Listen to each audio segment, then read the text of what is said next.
Hey everybody, this is Silver Spook, and this is the Silver Spook video about Night Raiders, which is a movie that is about the future. Obviously, it's a sci-fi movie, and it's also a native sci-fi movie um, that I just watched this week, and it is also, as I understand it, it's basically indigenous made, produced by Taika Waititi, um, directed and starring basically almost every actor in this is native for the most part, as far as I know. And yeah, it was really it's very. Yeah, what can we say about this movie? It's definitely a movie that's not. I'm trying to be polite in the beginning of the stream anyway. It's definitely a movie that is not your usual. It is not your usual dystopian sci-fi movie. It is not your usual, you know, near future. It is a near future movie, but it's definitely from a different perspective. In a way that your average. There's like so many post-apocalyptic movies, right? There's just like so many of them. Nowadays, like if you go to your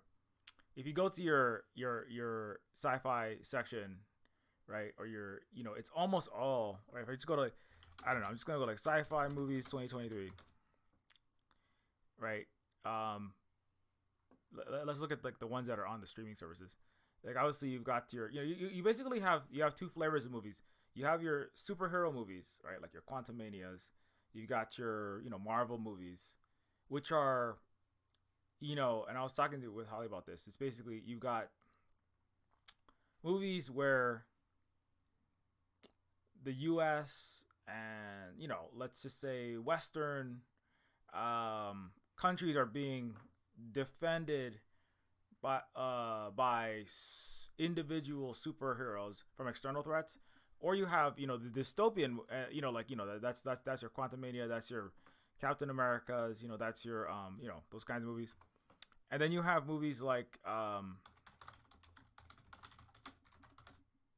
you have your dystopian movies in 2020. I'm trying to look at 2023.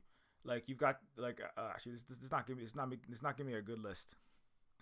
I'm looking for the post-apocalyptic movies. These are actually not from 2023. But I mean, a lot like one I just watched was recently was Vesper. There's Vesper. There's lots of like, especially like in just the if you go onto streaming, right? There's a lot of movies like Vesper is the world has collapsed, the ecosystems are gone. It's like Blade Runner. It's like a new Blade Runner, or Blade Runner itself is also kind of like that. Blade Runner 2049. Everything's falling apart. Everything's gone, and like we just kind of have to eat the last potato in the mud. That's basically what happens in Vesper. Like, there's nothing grows, and Blade Runner, everything's dead, and we have to eat like paste, some kind of ground up, you know, uh, organic analog pumped out by some giant corporation. The Wind Up Girl is another book that came out in the last few decades. I'm just thinking of these dystopian. I work in dystopian fiction all day long, and science fictional worlds all day long. So I'm just like that stuff is just like that's like in my brain. I know it literally like the back of my hand. Like I'm like I know where the freckle is and like where my ingrown hairs are, and so I'm constantly thinking about that. And I'm like was rewatching a lot of these. I just reread like the Blade Runner script and the Johnny Mnemonic script and like a bunch of cyberpunk from the 1990s. And like and the difference between that and Night Raiders is that in Night Raiders, as one reviewer said, the perspective is the perspective in Night Raiders is the actual true history of dystopias, and obviously I've covered this topic in the past, but actually let me jump to that review that I liked, and it's from somebody of I believe is of South Asian descent, so that gives a different perspective. And the last sentence that they had here. So like the sleek lo-fi world building, decrepit gray cityscapes, fields covered with smoke spewing factories is more compelling than the storytelling. The film's use of cliches can be thrillingly subversive, reminding us of ways in which genre movies templates borrow from the history of colonization but obscure the plight of its real victims. The final showdown between Kree fighters and the main protagonists are Kree fighters. So it's like Kree, which is a native North American or native people of Turtle Island, or native indigenous people, right? Fighting SWAT military soldiers. And it recalls westerns. They're like, there's a showdown where everybody's standing off against each other, staring each other down for like a long, drawn out, dramatic pause. But the stakes are reversed, where the colonizers are not the heroes but the bad guys. So that's really the important part of, that's like the most important aspect, I think, to my mind, about Night Raiders, which is that, I have a lot of criticism. Like Star Wars is another series, right, where you have a oppressive dystopian force, right? The Empire, obviously, right, with their soldiers. They all tend to look very similar, right? They're kind of masked, faceless, right? In the Stormtroopers have, a white helmet. It's a more space opera, white helmet, matte white, with a I think a black faceplate. They always have some kind of glass in the front, they don't always, like actual real world Empire, colonial, actual greatest evil doesn't always have a glass face mask. It does make it easier to kind of like make those people invisible, and not not it does kind of give it it gives when the violence doers of Empire are completely masked off, it gives them a very mono style front. But the reality is actually real Empire is not as simple as that. But anyway, I don't want to go off on that one right now. But the important thing is that, like, but you kind of get the point, because they always, like in Vesper is the same thing. There's people walking around looking like stormtroopers, but in the medieval era, right, blowing away people. I'm trying to think of another one. In V for Vendetta, in Equilibrium, you got some kind of masked people with assault rifles marching around, right? In Palestine, it's the IDF marching around and blowing people's heads off and shooting children in hospitals with sniper rifles, backed by the United States. But it's not always necessarily. Sometimes it's just like people sitting around, on The View and trying to justify the Empire. Sometimes it's people sitting around with a spreadsheet somewhere in a office building, and then not saying anything about the Empire that they work for. It's not always people with assault rifles. But anyway, that's a digression that I'm like way beyond the scope of the movie I'm supposed to be talking about. So, but anyways, so Night Raiders, Night Raiders is a movie that starts out in, it starts out in a play. Let me jump to the top. Get the actual synopsis. Imagine a dystopian world where indigenous people have been displaced from their land and ghettoized in reserves, while their children are forcibly enrolled in residential schools that brainwash them into forgetting their language and culture. Stuff I talk about all day long. These are aspects of the actual history of indigenous communities in North America and also Hawaii, and not merely futuristic fictions, is the ingenious and damning conceit of Danny Goulet's debut feature. So, so in Night Raiders, the main character, Niska, right, is played by this woman up here. She is, she has her child. I think the child's name is Wasis, and they are escaped into the woods far from the cities, in a world where a apocalyptic civil war has broken out somewhere in North America, right? And there's a city, I think it's called Emerson, um, which which is it's not really clear. I couldn't really gather all the data while I was too busy trying to watch the storytelling of the movie play out.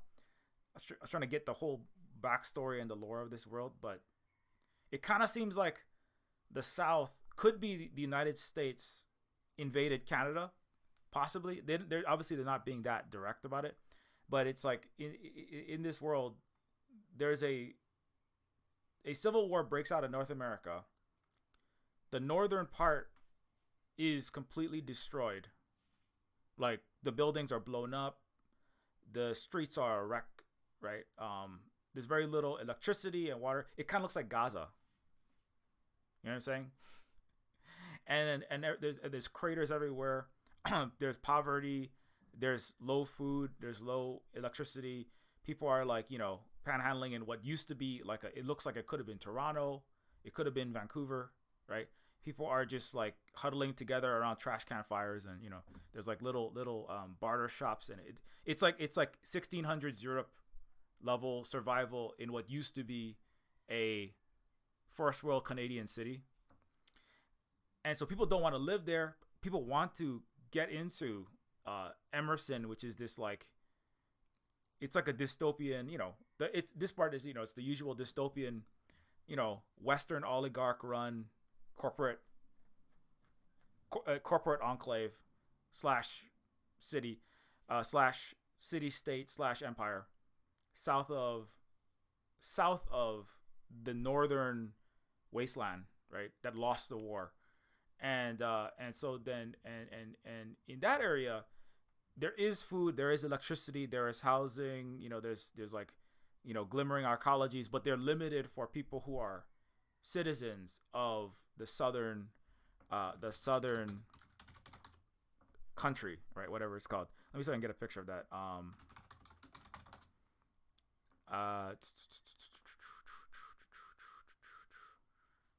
Yeah, probably can't find it. But actually, I'm gonna leave this up there in case I can find some more important images I want to throw up on the screen. Yeah, and so so this is her and her daughter, right? So she and her daughter, Niska and her daughter are surviving up in the woods. But what happens is, and in the beginning of the movie, Niska is living in a broken down school bus or some large like RV sized vehicle, and a drone comes flying overhead as she and her daughter are out in the woods hunting. It's just them two alone in the woods, far away from civilization. And then this drone comes flying overhead, and Niska immediately tells her daughter to go run and hide. She gets her rifle out and shoots the drone out of the sky. When she shoots the drone starts firing automatic machine gun fire as it like spirals down and crash lands. And she makes sure that the drone is dead. And then you find out at that point that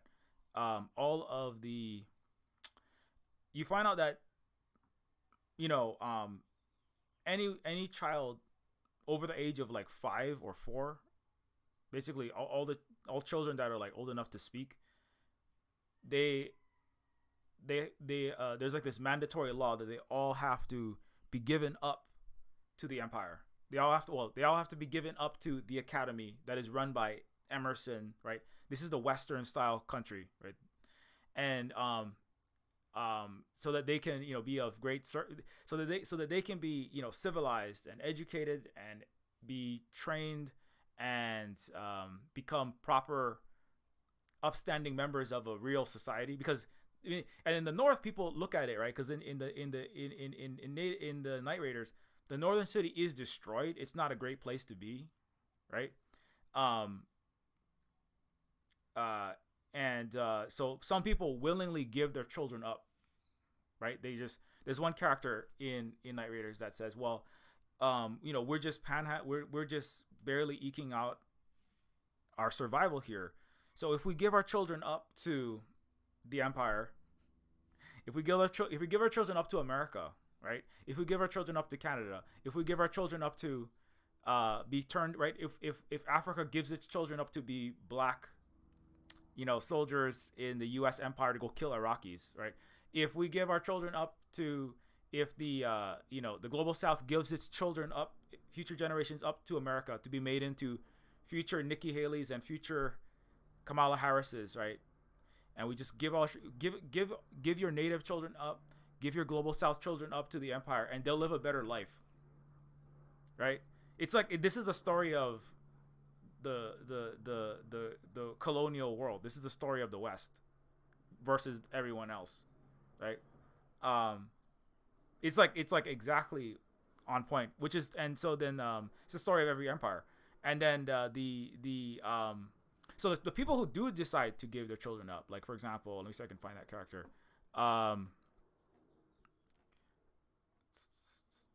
Yeah, this woman. Yeah, so this woman, and I can't remember what her name is, but she chooses to give up her child, and she says, well, if my child goes to the great country, right, to the colonizer, he's getting all the food that he needs. He doesn't have to worry about cooking rats, right? He doesn't have to worry about disease. He doesn't have to worry about where he's gonna live, right? It's safer, right? Supposedly, and then he's gonna go to the academy, and they're gonna train him, and he's gonna be a great soldier fighting for freedom and justice and liberty. And that's literally, they have a pledge of allegiance they all have to do as well. So she's like happy that her child is going there. Now the main character is like, she doesn't trust, she's, the thing is, I think that in Night Raiders, it's not, they don't even, I don't think it's explicitly said. I'm not 100% sure, but I don't think anybody actually says that only native indigenous children have to give their children up. I think it's actually everybody. So it actually, I think it includes the, white people as well have to give up their children to join. Now, the white people tend to be more willing to give their children up to the southern country, the southern empire. And it's kind of like, it's kind of an example of, some people, like from a more Western lens, you might look at it as, this is what would happen if the United States invaded Canada, and then Canada became not just a client state and a vassal of the United States doing its bidding around the world, right, for a cut of the U.S. imperial order, but now Canada could become a Canada itself could be crushed, and it's unlikely because of a lot of aspects, including the whiteness of Canada. But it's kind of like if Canada became colonized by the United States, then everyone's children would have to go into the U.S. empire. But from one perspective, it doesn't really matter what ethnicity your child is. If they go to colonizer school, I mean, because not just like a military academy, like the ones in this show, but like I argue any school is any Western school is a Western brainwashing school. The reason why we have imperialism is because you public, private, charter, K-12, and college institutions pump out people who don't, who are not, they're educated, but they're not educated on what they need to actually be educated on. They don't understand history, politics, economics, what empire is, what colonialism is, until the millions and millions and the tidal wave of video of Israel committing outright genocide of Palestinians is like a sudden burst of actual truth in an empire of lies. Israel didn't start committing genocide this past month. The United States didn't start being bad along with all Western, the G7, the European Union. It didn't just start this last month, right? A lot of people going, oh my God, what is happening? This has been going on forever. This has been going on for 500 or more years. Israel was established in 1948. There was already, this is Nakba 2. So like this whole, but for Native people in the global South, this is not like a surprise, right? But for anyone who has gone to and lives in, even if you're not white, but if you have gone and lived in Western society, gone to Western school, gone through the Western education system, and listened to Western media, U.S., European, Canadian, everyone's surprised, right? But your surprise is evidence of your lack of education. Your surprise is your own internal colonization of your own mind, right? Anyone who has been surprised in the last month is just proof that they don't understand their own history and their own present. That's what I mean. That's what it really speaks to me, and that's what and so Night Raiders is a movie that is definitely is drawing direct attention to that process in a way that in a way that actually represents the people who are the actual historical sufferers of empire, the sufferers of true tyranny, of true dystopia, of true the greatest lengths of oppression, and the reason why all of those systems of racism, imperialism, capitalism, colonialism exist, right? Native people, obviously the people who are being colonized, right? On the settler colonial United States and Canadian project, like Israel as settler colony supported by the U.S. Is, and so that's why it's it doesn't pull the punches, it doesn't cut the corners, it doesn't just as another example, like in Star Wars, right? Like I like to bring up in Star Wars, especially in the first ones, the protagonist, the rebellion is made up of white people. The rebellion is made up of the people who are the colonizers of Earth, and people who look like them, people who act like them, people who sound like them, right? And the Empire is just kind of like these masked robots, and so that's why while ostensibly Star Wars was talking about Empire, it never really addresses the roots of the problem, and so people who are, which is obviously white supremacy and Western exceptionalism, and so people can watch that movie and view themselves in if I was in that situation, I would save the world by fighting stormtroopers, I would rebel against the Empire, I would plan to blow up the Death Star. But the thing is, but then if Star Wars actually said anything that actually made a difference, right, significantly, right, then the United States would not be an empire anymore. I mean, I know I've made that point before, but it kind of that's why I think that Star Wars is not useful, except in you have to really work to twist. I have to really work really hard to try to twist the Star Wars metaphor of empire into what it actually is. And by the time I start, by the time you start breaking it down and going, well, actually, the rebellion was the Vietnamese, right? An Asian communist, right? Anti-colonial resistance. And the United States is the empire. By the time you start to talk about that, most Westerners, Americans, right? They already quit listening to you, right? Because they just heard, wait, we're bad guys, and then they stop listening, right? Or they listen a little bit, they feel bad, and then they go watch Star Wars 7 and then forget what you just said, right? So I don't think actually, I think that the time for masking colonialism and imperialism in fiction by whitewashing it all so that it's palatable for Western audiences, I think that the time is over, it's kind of we tried that. That was the 20th century cinema. That was 20th century science fiction.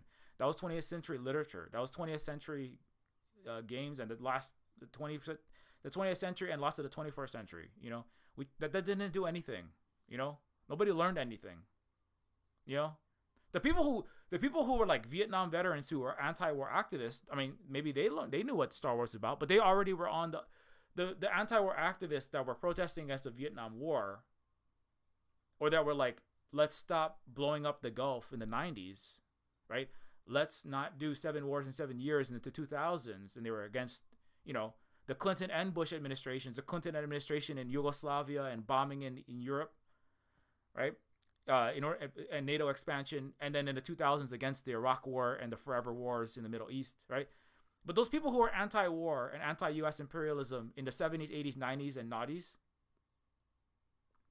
they already and who read into Star Wars, right? Who the Empire actually was. They were already there, you know. They already knew. They were saying, oh yes, Darth Vader is like the U.S. oligarchy, the global billionaire class that run the United States empire for global imperialism and steal resources, killing native people and stealing their children, and incorporating them into the empire. Oh yes, I totally get, right. All the stormtroopers like Finn are made up of all the children of colonized places, and the Nazis from the, you know, the white supremacists from the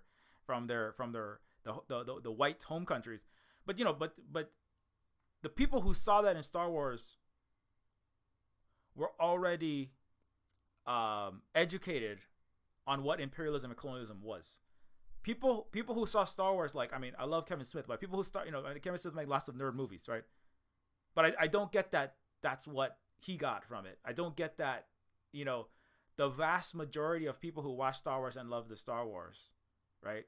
The average Western audience, the average American, Brit, French person or Canadian person or Australian person, I don't get that they learned anything. They didn't learn anything. You know, if they did, we wouldn't be where we are, you know? And so that's why I think, like, you know, it's actually important that we have sci-fi that actually is directly speak. I see that. I'm sorry. One second. I see that my chat is not showing me. How do I set the chat to be all the chat and not just the top chat? Apparently, only Holly's chat is allowed when I do top chat for some reason. Yeah, no, I didn't see any chat from anyone, and I see that there's at least Grant. Anyways, random stream technicalities aside. So anyways, so coming back to Night Raiders. So I think that it's important that there are movies that like show that connect the colonial true history, which is that it's Native people, specifically Native Americans, right? They're Native Americans, like indigenous people of Turtle Island, Native Hawaiians, Native people of Palestine, Native people of the Middle East, Iraqi, Native people of Africa, Native people of Asia. Like, if Star Wars starred Vietnamese people, it would have pissed off a lot more Americans. Maybe less people would have seen it, but maybe people would have thought more. You know, obviously that movie would never have been made.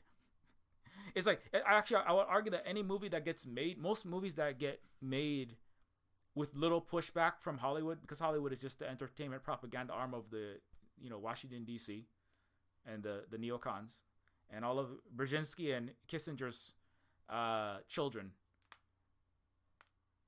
Hollywood doesn't allow anything to get made and pushed out of large. If Disney is being asked to be boycotted because Disney is committing genocide for the empire in Palestine, shooting children, with Disney backing Israel, shooting children in hospitals, right? Blowing up, claiming that UN hospital workers and journalists are all working for Hamas, and then blowing them up, dropping an R9X rocket that shoots out 6 like massive blades to sever off limbs of innocent people while preserving the infrastructure, right? This is what the U.S. is giving 100% full support to in Israel, right? To do. And Disney, which owns Star Wars, it is fully behind imperial genocide with the aircraft carrier that is Israel, committing in broad daylight mass child murder. Oh, I gotta show this one. I know this is a bit off topic, but this is actually directly on topic. The United States' pet Israel is surpassing Hitler right now. They're actually celebrating it in child murder. So check this out. Now they didn't make this graphic, but this is, in Auschwitz-Birkenau between 1940 and 45, 200,000 children were killed, mainly Jews. 127 children per day. Now Israel said they're doing such a great job because now they're killing 5,000 children, mainly Muslim. 178 children per day in the last month. So Israel is currently outpacing Hitler. So I mean, Indiana Jones, also starring Harrison Ford, like Star Wars. All of the Western movies that said the United States, right, saved the world from genocide and the most horrible holocausts and the evil. No, the United States is like celebrating, surpassing Hitler. The United States is Israel's daddy. Without U.S. support, Israel would not be able to do anything. With his multi-billions a year, all the weapons, every bomb that's dropped, all those missiles, the U.S. aircraft carriers with U.S. air support, U.S. drones are all backing what Israel is doing. The United States has far surpassed Hitler. The thing is, the U.S. has already surpassed Hitler a long time ago. In its existence, Hitler was an aspiring American president or American leader. So, you know, so anyway, coming back to Night Raiders. So, if people, you know, people like, well, you know, like I bring up, people often say, oh, Neofeud, that's my game. Neofeud, you know, is too on the nose. Neofeud is too ham-fisted. Neofeud is saying the message too loudly. Neofeud is too didactic. Neofeud is too, right? But it's like, but they, you know, that's many people's criticisms, right? Mostly white people. But the thing is, you know, if you don't, I mean, I think Neofeud is not even close to as on the nose as I could be. I could be like all up inside your nose, you know. I could be like doing you know, playing pinochle on your forebrain. I could be like blasting my fist through the back of your skull, you know, on the nose. The thing is, like, and because Neofeud, virtually all the criminals, and they're all dynastic, aristocratic, oligarchic Western white people and their families that are mediocre oxygen thieves, which that's just the truth. I'm sorry. It's just, look at the last several centuries. Look at where the U.S. is right now. Look at the Brazilian tanless pro-Israel protest with swastikas, right, in Brazil, where almost like the average person is far darker than the United States, and every single person is like almost like a sheet of paper, like a sheet of printer paper, white, right? Look at your social media. Look at your social media and who is 100% for genocide. Look at the United, you know, look at who is going 100% for that. You know, it's white supremacy is like the story. You know, and so enabling, you know, and so by not directly addressing that in media, you are like the silent account on TikTok, on Twitter, on social, on Facebook, on wherever. You're the silent person in the office by not addressing the white supremacy in everything that we're doing. The white supremacy, the colonialism, the Zionism, which is a form of white supremacy. You enable the genocide, right? That's not a new thing, but that's a thing that I see for a lot more accounts. People are saying all of this, what's happening in Palestine is making me uncomfortable. Well, I mean, your silence is making me uncomfortable. Your white silence is making me uncomfortable. Your imperial complicity by not saying anything about Palestine, that's making me uncomfortable. And people are saying, like, you know, I'm going to lose all my followers now, but that's okay because, you know, the thing is, if your community is full of silent people on Palestine, then your community is sick. You know, if your community is not prepared to talk about white supremacy, the U.S. empire, its complicity with Israel, then you don't have a community. You don't have a community. You're a bunch of stormtroopers, right? Which is not a community. That's a legion. Right? It is, whether that's in an office, if it's in a church, if it's in your household, if it's in your friends network, on your Discord, your Minecraft, your WoW, your Call of Duty, gamer night friends. If your community, your Twitter followers, your Instagram, your TikTok followers, your Facebook, your, wherever you are, right? If your community is silent on Palestine, you don't have a community. You have individual consumers. You have individual consumerist beneficiaries of a planetary genocide, suffering, slaughter, and resource plundering machine. And you are individually consuming the benefits of that machine of genocide while talking to each other. Usually, the thing is, most of the communities, right, that are silent on Palestine, they're not. They're just they're collective corporate worship. They're like collective corporate worship. Fan networks. They're not really communities, right? Oh, I love my Star Wars. I'm gonna buy 25 more Funko Pops. I love Gibson guitars. I spent every time I shoot a missile into Afghanistan that I'm piloting with my drone that I pilot and shoot Iraqis with, right? I make enough money that month to buy 3 more overpriced guitars pretending to be a rock star. That's what most Gen Xers do that work in the military. They just buy more guitars and more Hummers and shit and more motorcycles they don't ride, right? And so those that's how you're not in a community. You're in an imperial plundering recycling mechanism. It's called consumerism, right? So that you buy more houses and more cars you don't need. Look at the new Tesla I bought. Look at the hotel look at the vacation in Hawaii or Paris I just consumed based on the death of Palestinians and stealing all the oil underneath Africa, Middle East, and everywhere else. Look at the 3 more. Look at this new phone that I got that I took a picture of this, overpriced Louis Vuitton or Christian Dior, right? That's the community. That's Western community. Look at my new Disney house that I have all the Disney posters of all the Disney. Look, I've got Gal Genocide Gadot who sniping is Palestinian children inside of Al-Aqsa Hospital or the Al-Shifa Hospital.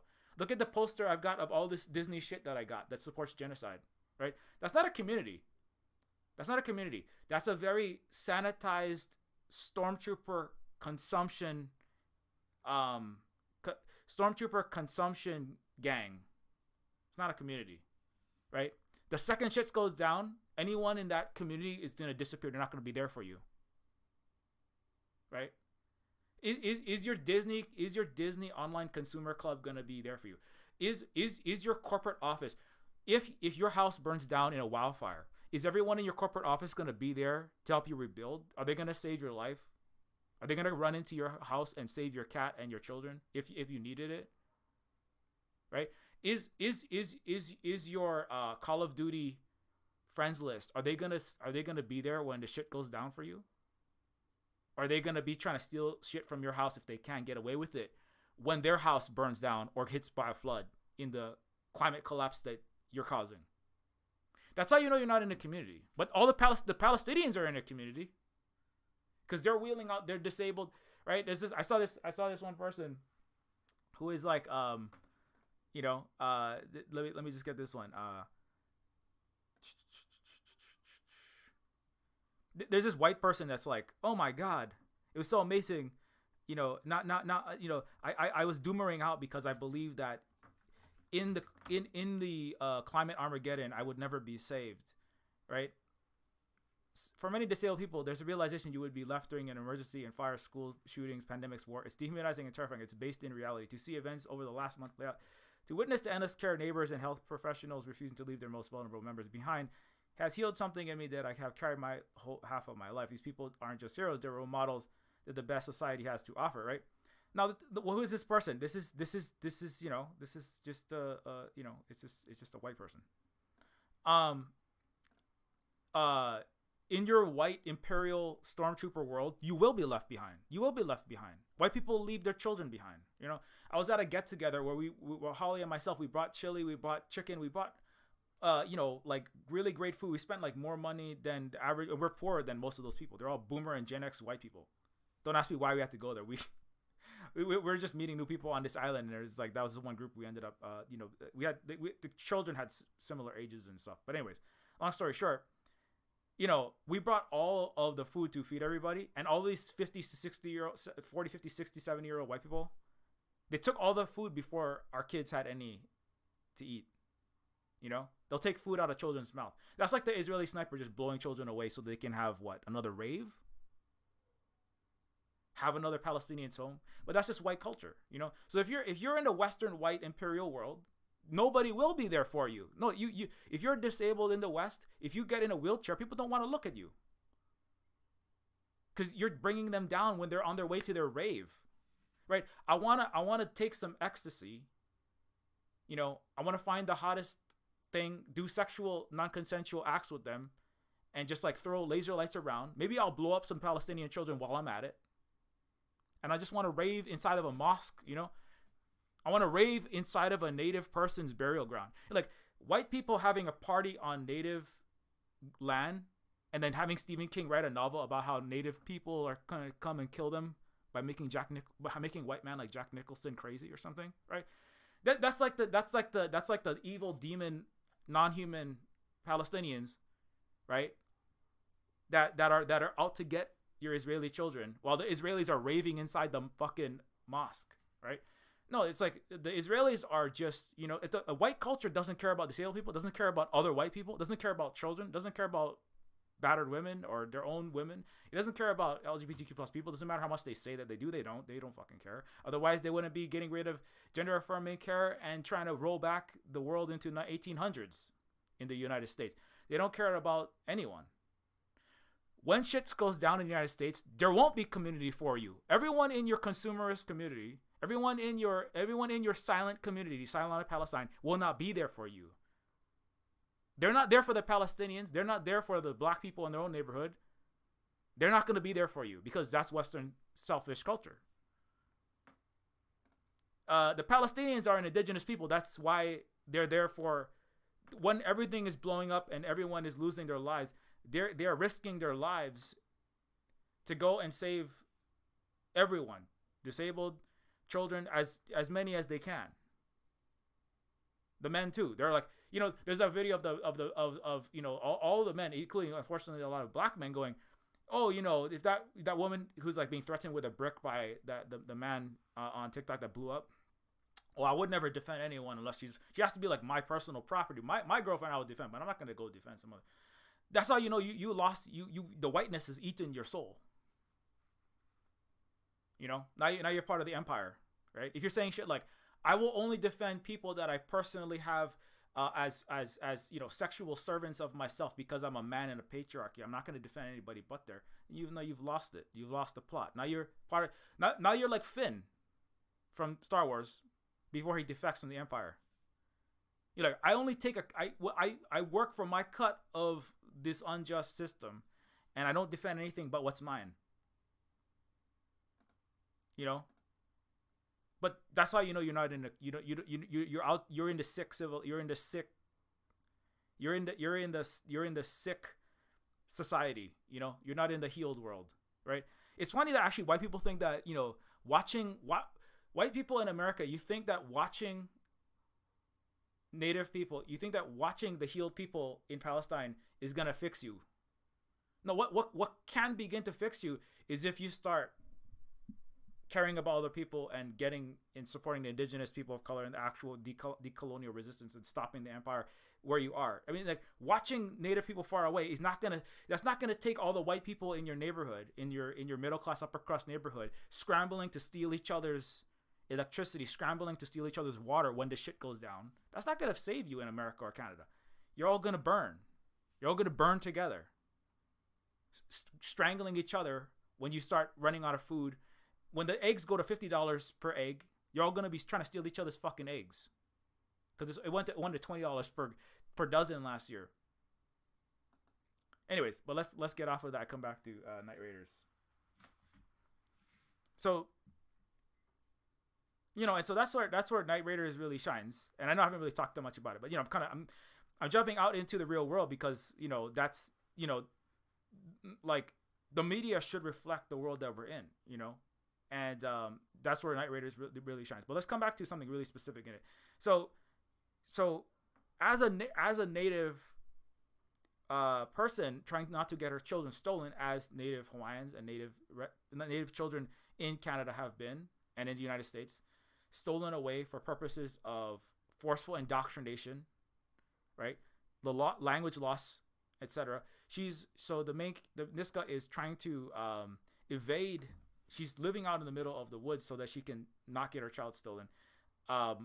by the Southern Empire, and but her child like gets her leg gets like mangled badly by a bear trap, which also goes back to the trappers, right? And the European colonizers' slaughter of the and for-profit slaughter of the buffalo, of a lot of native animals. I mean, the indigenous animals.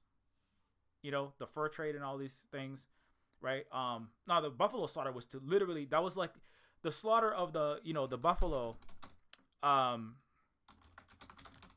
in North America, right? The slaughter of all the buffalo is like the Palestinians today having tens of thousands of their olive trees destroyed. This was the same process. In the United States, it's just continuing its legacy. The West is continuing its legacy of killing every last food organism. In this case, buffalo. In Palestinians' case, the olives. To try to ethnically cleanse, wipe out, destroy, starve out the native people, while simultaneously committing ecocide. All right. So in Night Raiders, there's there's that, I think it's important that like it is actually a bear, a steel tooth trap that bites the native girl's leg, and so her daughter gets badly injured. She can't give her the medical help that she needs. The leg's getting infected, so then she's forced to go down to the city, right?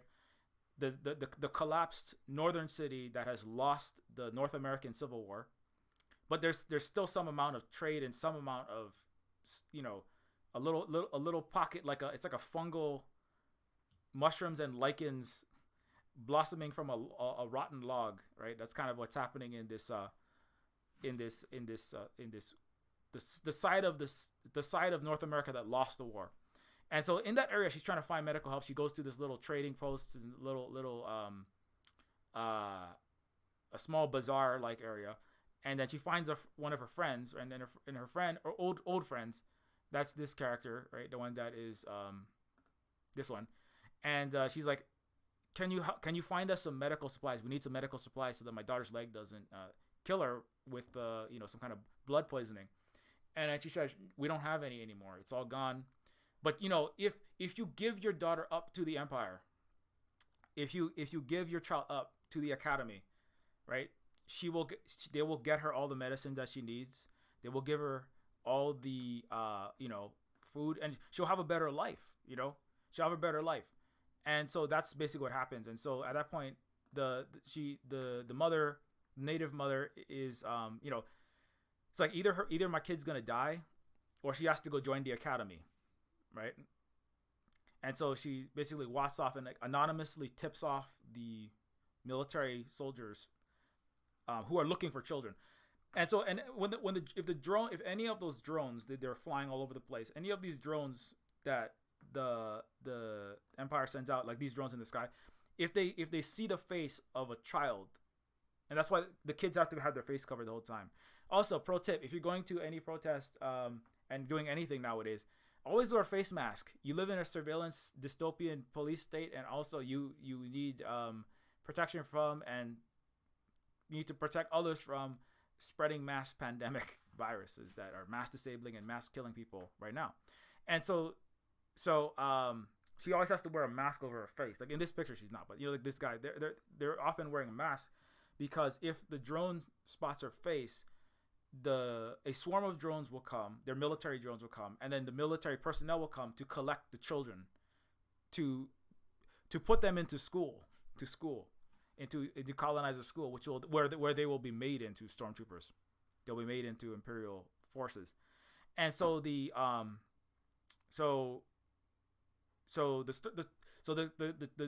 Empire does capture the daughter, and then takes her in, right? And then sorry, I'm trying to find the picture that I just found. Yeah. And so she enlists into this academy, where it's like a residential school, right? It's run like military style, right? It's run like brutal, like everybody sleeps in these bunks. There's like wake up call. You get out of bed, You go straight to your military training. You learn how to shoot guns. You learn how to it's like in here. You learn how to shoot guns. You learn how to throw grenades. You're punished for you're demerited. Children die at the school, just like in U.S. boarding schools for Native children and Canadian residential schools. But like also in U.S. just general schools, when you get out of the school, you're completely brainwashed, right? Every day they say the pledge, right? Every day the children get out, and they say the pledge. It's like the Pledge of Allegiance, which we had to say. Native Hawaiians, we were all forced to say this disgusting pledge, and it was like the most jingo. I think they actually call them the Jingos.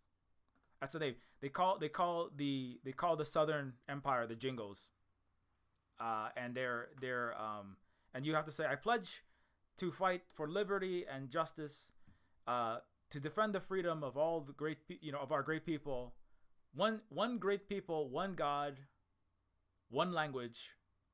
And it's like it definitely resembles the U.S. Pledge of Allegiance, and every day you get up, you say that pledge until finally you're brainwashed. I think North Korea is not the brainwashed nationalist, rabid authoritarian dictator, military dictatorship. The United States is a military dictatorship. People just don't realize it.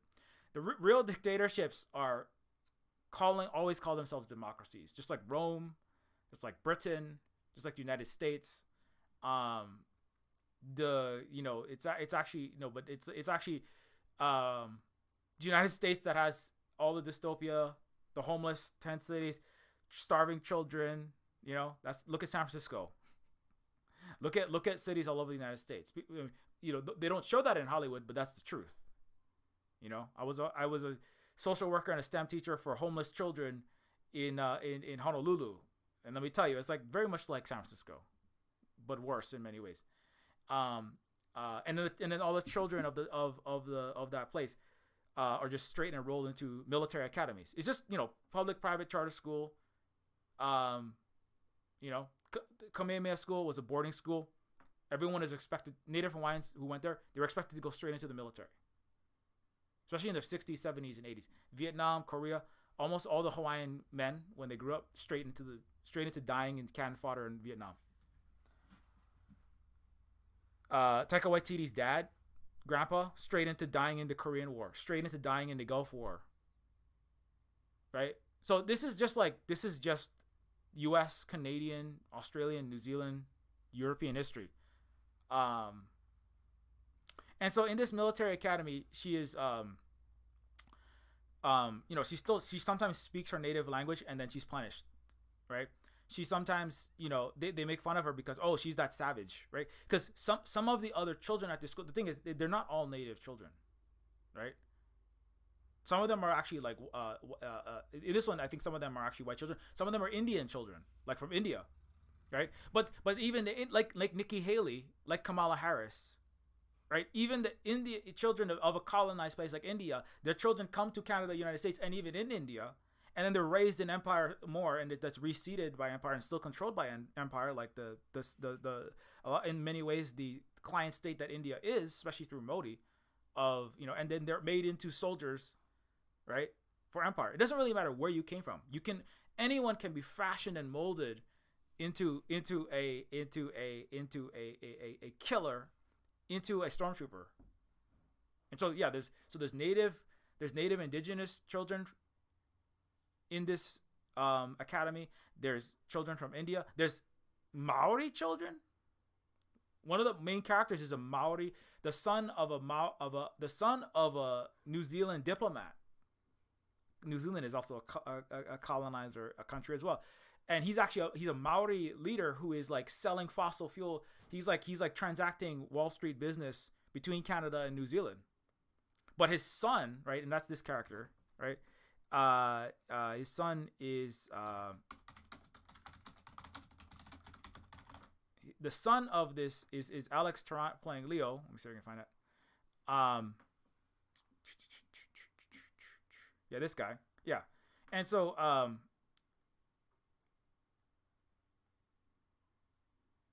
yeah, this guy. So this Maori guy is, his job is he's basically using his diplomatic immunity because he's the son of an international, official, in order to move between the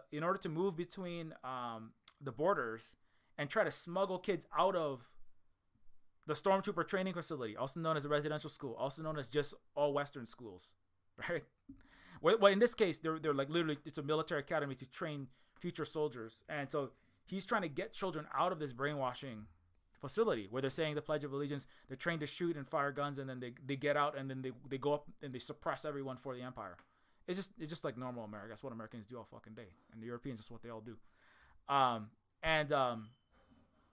And so what he does is they raid this school in the night, right?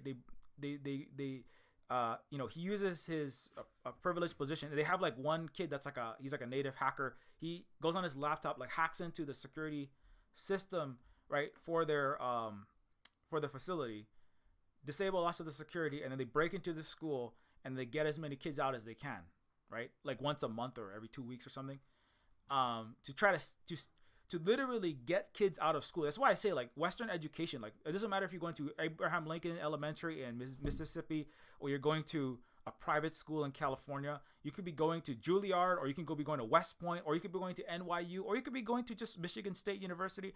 Any Western school is a Stormtrooper training facility. I can't emphasize this enough. I haven't gone on a long one on that in a while, but like education, there is no such thing as education. There is only conditioning in the West, right? There is only, like I said, if 330 million Americans actually had education, they would all have overthrown and undone their entire empire by now. There wouldn't be a genocide in Gaza. There wouldn't be 300 million surprised people about what's happening in Gaza. The fact that everybody is having their mind blown is the evidence right now as we're watching the children die, because they've been dying a long time. For 70 years, they've been dying. The fact that nobody knows what there's even more have died in Iraq, just in one war that's not even it's not even as hot as it was. More children have died in several of other U.S. wars, and the U.S. but Americans still think they live in like such a great fucking country. Or even if they realize it's not that good, they're not ready to do anything about it, even as it's killing them. And going to any school, I mean, I'm talking about any school, private, public, charter, that is where you're trained to be a storm. Whether you're pulling the triggers, you're piloting the drones with your PS4 skills, or you're writing the code in the Excel spreadsheets to make economy scream. You're lawyering for Lockheed Martin or Apple or Disney. Whether you're an official, an accountant, whatever you're doing, the people pulling the triggers are not the only people doing the imperialism. There's a whole supplies network. There is a whole ecology. That is really like the bastardization of that word. But there is a whole ecosystem, right? It's more like a kudzu system. It's more like a cancerous giant tumor in which the tentacles that go out are the people pulling triggers, flying the F-36s, blowing up the buildings in Gaza or Afghanistan or all around the goddamn world.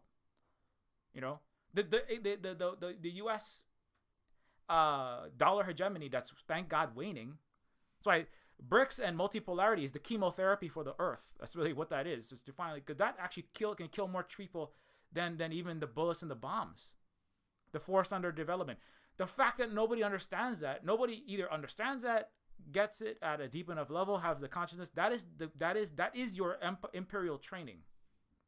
You don't have to be like Sig Heiling.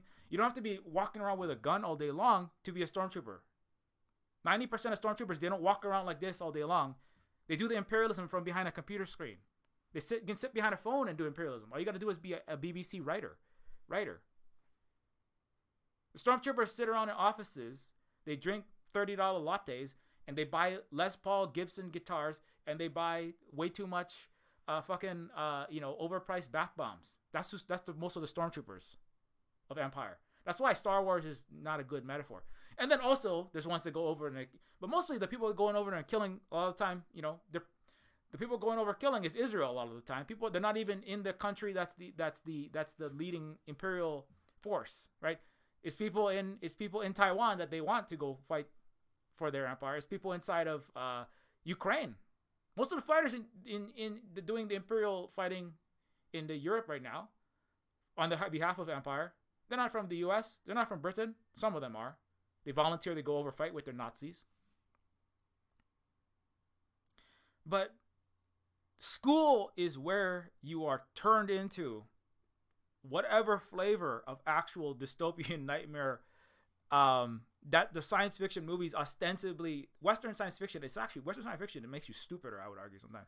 Western science fiction is actually like part of the problem to a large extent. That's why I spend a lot of time trying to like critique and debunk it all day long and then assault it with Neofeud and Neofeud 2. Because then it enables you to believe that you're smarter, you better, you know, and that like, oh, this is what it is, it's this, and that you're, it gives you a false sense of superiority while having not learned anything, and you're still a stormtrooper, you know? Because every person that I know that is a hardcore sci-fi nerd, Star Wars fan for the most part, especially the white ones, but not all of them, even some of those that aren't, you know, they're all surprised. They're all taken, oh my God, they're like caught off guard by lots of people sharing the Palestinian story. They don't want to see it. Anyone who doesn't want to see what's happening in Palestine, stormtrooper, right? Basically, you know, anyone who's surprised by it never had an education. I don't care how many 8-year PhDs you got. You know, I know people that have like 3 and they don't have an education, right? Alan Dershowitz got a PhD from Harvard. He plagiarized his entire book. That was debunked by Norm Finkelstein. I just saw a PhD from Florida, psychology PhD, arguing with a native Hawaiian person that he did a study on racism. And so he did a study on racism in RPGs with basically 0 Pacific Islanders. And he argued that because I have a PhD from the Florida University, and this guy's well known, celebrated. He has a big following, you know. And he's like, but I did a study on racism that proves that there is no racism, there is no preferential treatment of white people, there is no racism in RPGs and in tabletop games and in video games. And he's being cited by lots and lots of game developers. And then one of my native Hawaiian friends was like, so like your evidence, your samples include like 90% non-white, 95% non-white people, and basically 0 Pacific Islanders. And you're telling me that there's no anti-Pacific Islander, anti-Hawaiian racism in this super racist picture of an orc wearing fake Hawaiian patterns generated by AI, right? No, but this, so this, my point is that you could have a PhD, the more PhDs you have, the stupider you get in the West, actually. You start thinking that, oh, because you're telescoped in on this particular problem, you can speak to everything and people look up to you like you are some kind of genius. No, if you have a PhD, you've actually dedicated 90 to 95% of your life frequently, and 95% of your mental capacity, your neurons have been like way more dedicated to a very specific topic, which is good. That's fine. To mastery of, you know, the size and distance and, you know, evolutionary cycle of like Sagittarius A star supermassive black hole or whatever, you know, or this particular kind of insect from, you know, and this particular kind of ecological environmental degradation, and that's great. You should study that. But because you have this idea that, oh, because I have a PhD, I'm an expert in this thing, everything should be listened to. Like Ben Carson, as he's a neuroscientist, believes the most easily debunked conspiracy theories. But the thing is, staying in Western, and the thing is, Western education, university colleges ostensibly supposed to train you to be a rational, empirical, evidence-based critical thinker, ostensibly, but it doesn't. It doesn't, because if it did, and also you can be a critical thinker in one telescoped sub-problem in the universe, and then completely be, and oftentimes you are frequently far less educated on history, politics, current events, right? The real functions of power and the most important things in the world, because you're focused in on the tiny little problem, right? The microbiomes of this one area off the coast of California, right? You're focusing on your one little problem, right? You're focusing on the decolonial study of the telephone booth in Britain from 1918 to 1919 that you have to teach at London College, and you put decolonial in the title because you think you can get 30 students to sign up for that so you can pay your mortgage. That doesn't actually make you educated on what's happening in Palestine or the ability to speak on the history, 500-year history of racism and colonialism. But that's what Western education makes. It actually causes brain damage. You know, I would argue it's like COVID-19 in some ways. It omeletifies and Krista. It takes bits of your brain that could be dedicated to actually doing something useful in the world and dedicates it to coming up with 4 years worth, 40 hours a week of bogus statistical collection to justify ongoing genocide using a fake genocide in Xinjiang. That's what Adrian Zenz does, and he has a credit. He has a higher, post-secondary degree from an accredited German college, and he works for the Victims of Communism Foundation in D.C. and is a friend of Donald Trump's ex-CIA director, cabinet official Mike Pompeo. So, anyways, that's what having an education amounts to in the West. It amounts to having a permission slip to commit war crimes and argument from authority, argumentum ad hominem, but argument from authority away all of the legitimate accusations of the empire. That's what PhDs are for in the West. So anyway, long story short, that's why Night Raiders going to school. I'm not saying people shouldn't get an education or shouldn't go to school. People got to go to school because kids got to go somewhere so that you can work 9 to 5, slaving away from a corporation that doesn't care about you, will chew you up like a piece of tissue paper and spit you back out. And then you go starve in a homeless tent city while your house burns down in the next wildfire. That's going to be 10 times worse than this year or this coming year. So get ready for that. But, in Night Raiders, school is a place of death. Residential school is a place of indigenous death. It's a place of, and one of the symbols of that is that, like, this woman's child, who says, you know what we're gonna do is I'm gonna send my son to this academy and it's gonna be so great. Look at my son. There's a picture of my son on the TV screen. Look, he's shooting all of those nasty terrorists and criminals, right? No, yes, there's a civil war in North America. Supply chains are falling apart. Ecology is collapsing. Starvation, there's a lot of that happening, right? But look, my son is cleaning up all the bad people. The reconstituted United States of America, one of its 3 balkanized sub-united, one of the North Floridian, the Floridian DeSantis America, the Northeastern WASP Harvard-run colonies, 13 colonies, and the Western seceded real United States of America, and the Texas Wyoming corridor, real United States of America, right? They're re-civilizing. They're bringing civilization back after the Civil War in the U.S. and Canada. And so to be part of that project is just amazing. It's an amazing thing.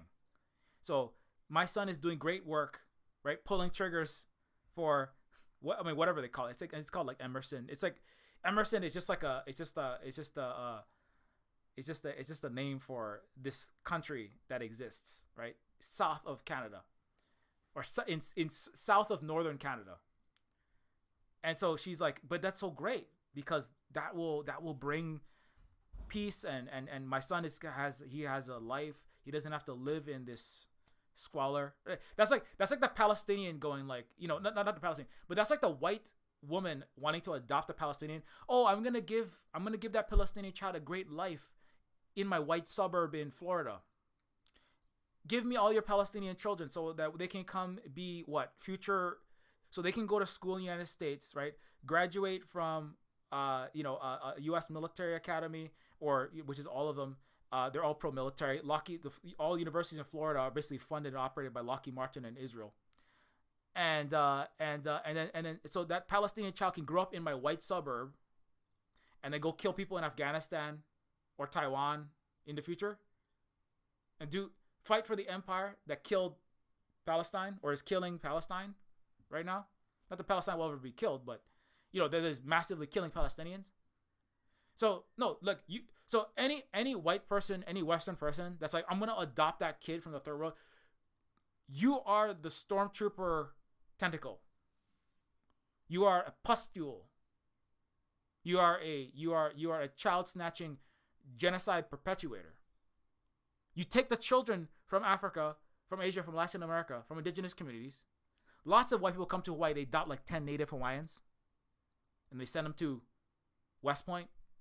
And then the native Hawaiian children raised by white families, they go out and kill. I know multiple native Hawaiians and Native Americans adopted by white parents, and then they killed dozens of people in Iraq, in Afghanistan, in Syria. They're some of the most fucked up people. It's very sad. They either get the indigenous people who go out and kill other brown people and black people for empire because they were brought into white culture, either adopted or they just forcefully pushed into white school. They're either the most radical people in the world, like Walter Riddy. All right. One of our leading Hawaiian activists that was a co-founder of Aina Momoda, which is, if you want to support us in Hawaii, by the way, you can follow that. But Walter Riddy is a Native Hawaiian activist who was fought in Vietnam. He went to a U.S. boarding school. He went to the Night Raider school. It's called schools in Hawaii. The U.S. set up. He went into Vietnam, right? He killed innocent people in Vietnam, or watched innocent people be killed as well, for empire against the Vietnamese. Speaking of Star Wars, Kamehameha Schools is a boarding school. It was a genocide school. It is a genocide school, still is. It trains stormtroopers. Straight into the military, he went and killed innocent people in Vietnam. He came back and he was like basically expected to die on Kaho'olawe, trying to stop the United States from blowing up one of our islands with bombs that it was practicing to go kill everyone in Vietnam again, and then in Afghanistan, and then Iraq. And to Uncle Walter's credit, he did stop.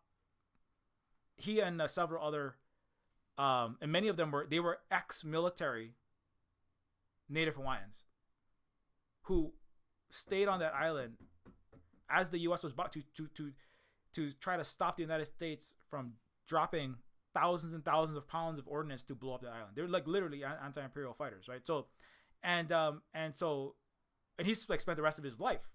Like anytime there's a major action in Hawaii, Red Hill, Mauna Kea, trying to stop the poisoning of our sacred, not the sacred, all of the water, but it's all the water is sacred in Kapukaki, on Molokai right now, to stop the deforestation, to stop the degradation, to restore ecology. He's ever. He got arrested like more times than anyone can count. He's literally somebody who was night raided. He was stolen from his native family. Or he wasn't like literally. I don't know if stormtroopers kicked his door in and threw him into the stormtrooper training facility, but he literally went to a boarding school, came out, fought for the empire, came back, and he's one of the most radical people out there in Hawaii. So an anti-empire, actually anti-colonial, and he's been that for the last 50 years. So either you become the most radical people and then lead a lot of the resistance, or you just extremely messed up and then you drink yourself to death, or many ways to remove yourself from the world. You just stop being around in the earth anymore. Sometimes taking people with you become some of the most depressed and or you become like the most sick people, like Kamala Harris, right? Selling out as an Asian and African person, selling out all our people. You become there's many people like that as well. So when you witness these horrors, you either, if you're white, then like watching white supremacy happen, it's a little bit easier. But when you're a black or indigenous person killing other indigenous people as a Native Hawaiian, killing Native Palestinians, killing people in Afghanistan, killing people from their own land, in their land, right? It breaks you in a way. It makes you either the worst or it makes you like the best. There's usually not a lot of room in the middle. Or you either become the worst, you become the best, or you just unalive yourself. And so I have family members who went and killed people in the empire who were night raided. My parents were night raided. My parents went to a Catholic school. They were Hawaiian, Native Hawaiian, Asian. They're mixed, but they're members of Native. They're all Native Hawaiians, and they both believe that they are not Hawaiian anymore. They believe that they're white Catholic Americans. They're liberal. My dad looks at Hawaiianness as like a token, like fun story to tell at parties. So like I'm the descendant of night raided people. I was a night raid. I went to a U.S. Imperial school. It's called a Catholic school. It was called, not to be a Catholic school. It could be a Mormon school. It could be a public school. It could be a charter school. It could be a non-religiously affiliated private school. It could be a Kamehameha school.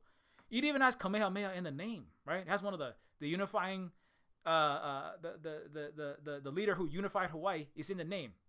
It's a genocide school set up by the United States. Kamehameha school is like a subsidiary of Goldman Sachs, directly complicit in Israeli crimes as well. Anyways, and so like Night Raiders is close to home. It's like, and so when this character is like, okay, so it's so great because now that my child has gone to this academy and now they've got out and now they're working, now they're bringing liberty and justice and freedom to the world. My son is living a good life, unlike me living in this collapsed dystopian, apocalyptic ghetto. And then she goes up, but then she sees her son at one point. She has to get on this bus. The Imperial, the Jingo's officers are ordering everyone.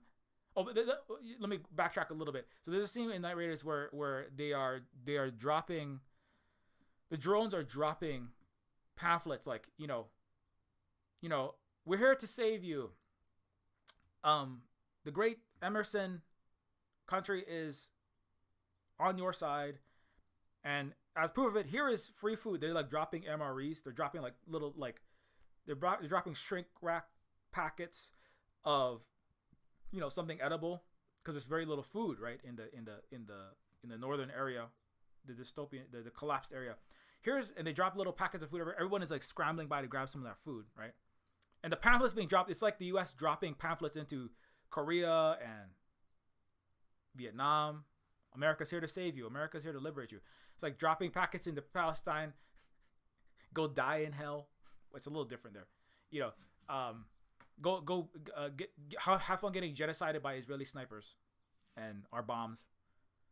Have fun getting shot by American bombs. It's something that's easy. Like we're to, like if it depends on who they're dropping it on, right? If it's Palestinians, get ready to die by our Nazis, also known as Israel. Or if it's in Korea in the 1950s, it's like we're gonna save you from your communism. In Vietnam, we're here to save you from your evil Viet Cong, evil communism. America's coming for you. And what do? Bomb the entire Korea into the Stone Age. Bomb everything until there's nothing left to be bombed. Kill 2 million Koreans, millions of Vietnamese, impoverish and starve out both places for decades and decades. Install actual military dictatorships like South Korea, which slaughtered hundreds of thousands of people at a time to put down mass uprisings. And so the dropping the letters is part of the history of colonization.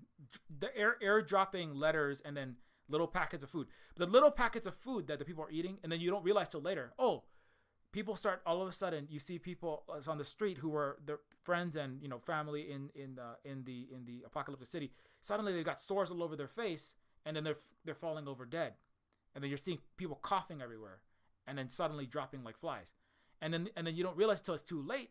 The gifts, right, like smallpox blankets, the gifts that the colonizers have been giving you, these are never gifts. They don't give anything for free. The Western white culture never give anything without an ulterior motive. Don't give anything to anyone, right? It costs money to make money. Another way to say that is,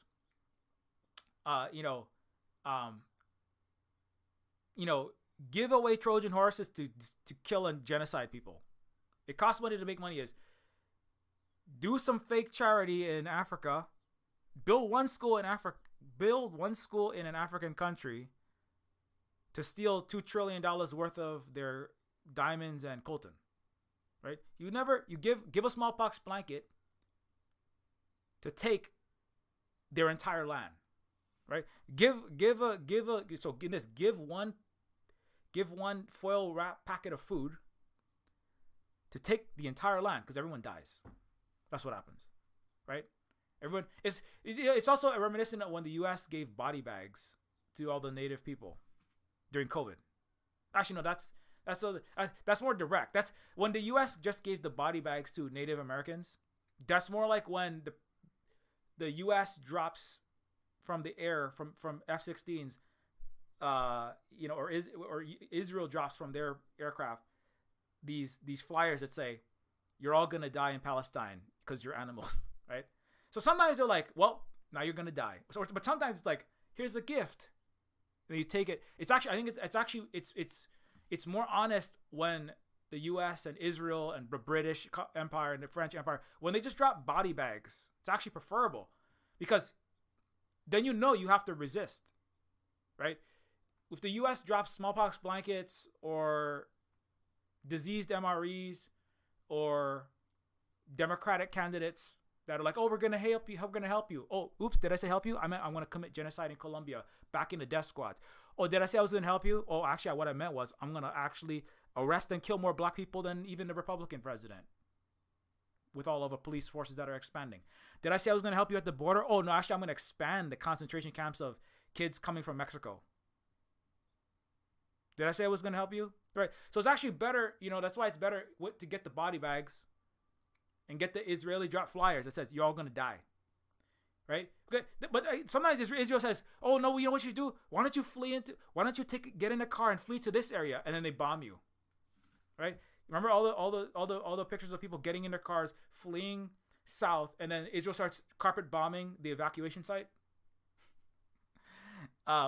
The U.S. starts bombing the evacuation site. The U.S. is 100% guilty. So, anyways.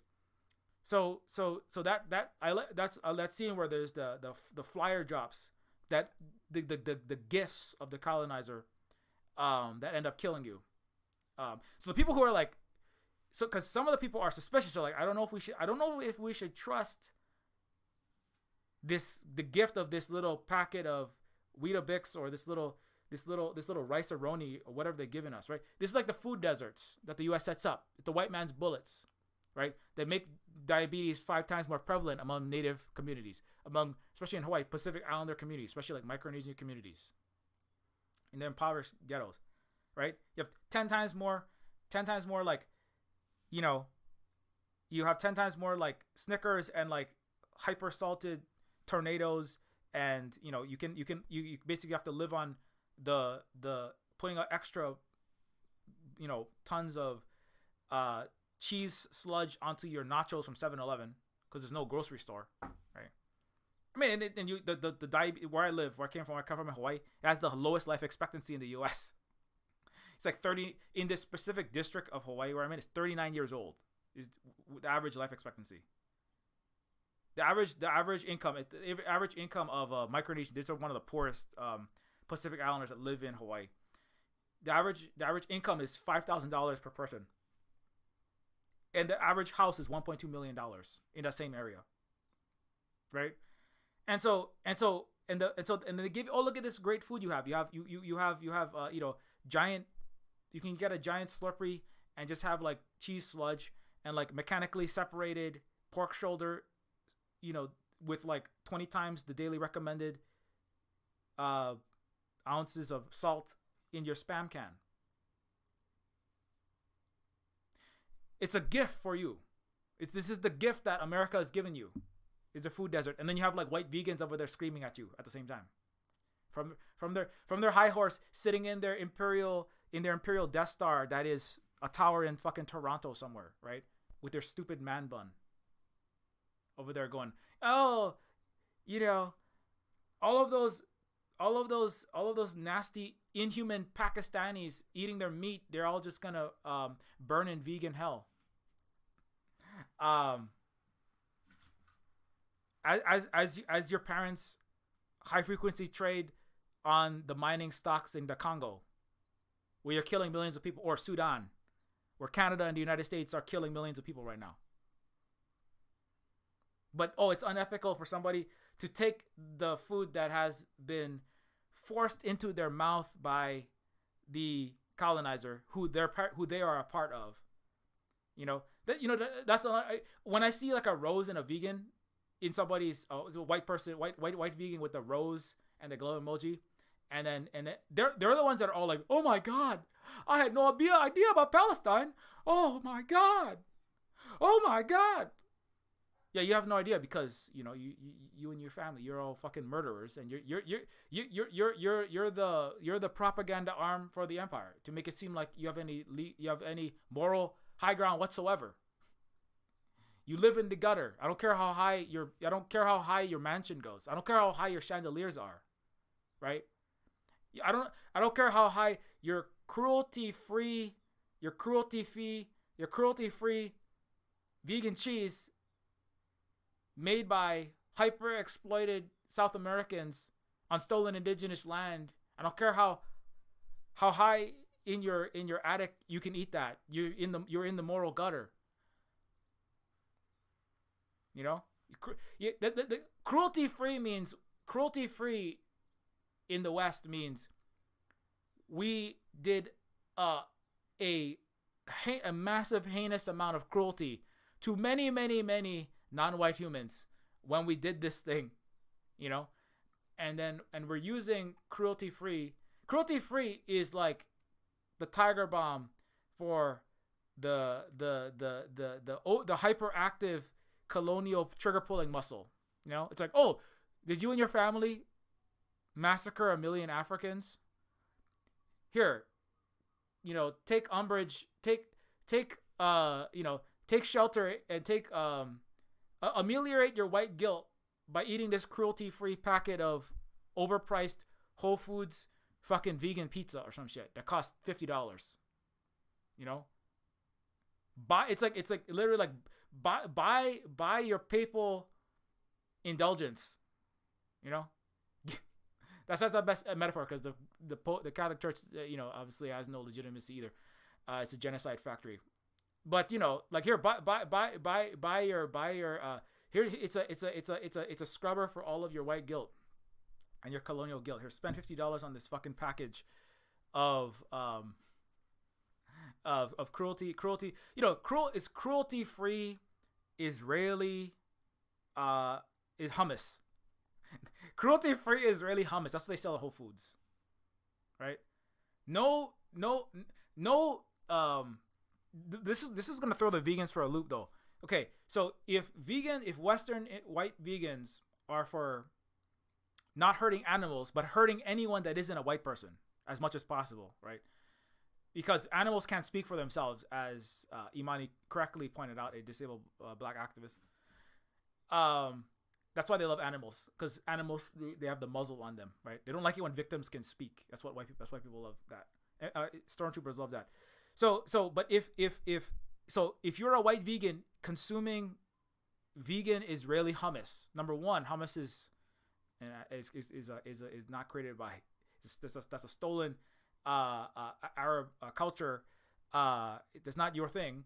Number two, so if Muslims are all evil also because sometimes they don't follow your ways and they're all from evil non-white countries. So that's cognitive dissonance for the white vegan. But number two, if the Palestinian is an animal, is the white vegan expected to protect the Palestinian animal like a dog or a cat? Do you see? This is where the empire is you're going to start to have a lot of schisms. You're going to have weird fractures because the white vegans are going to say, okay, so the white vegan who is consuming Gal Gadot's Israeli propaganda all day long, right? Because they're all for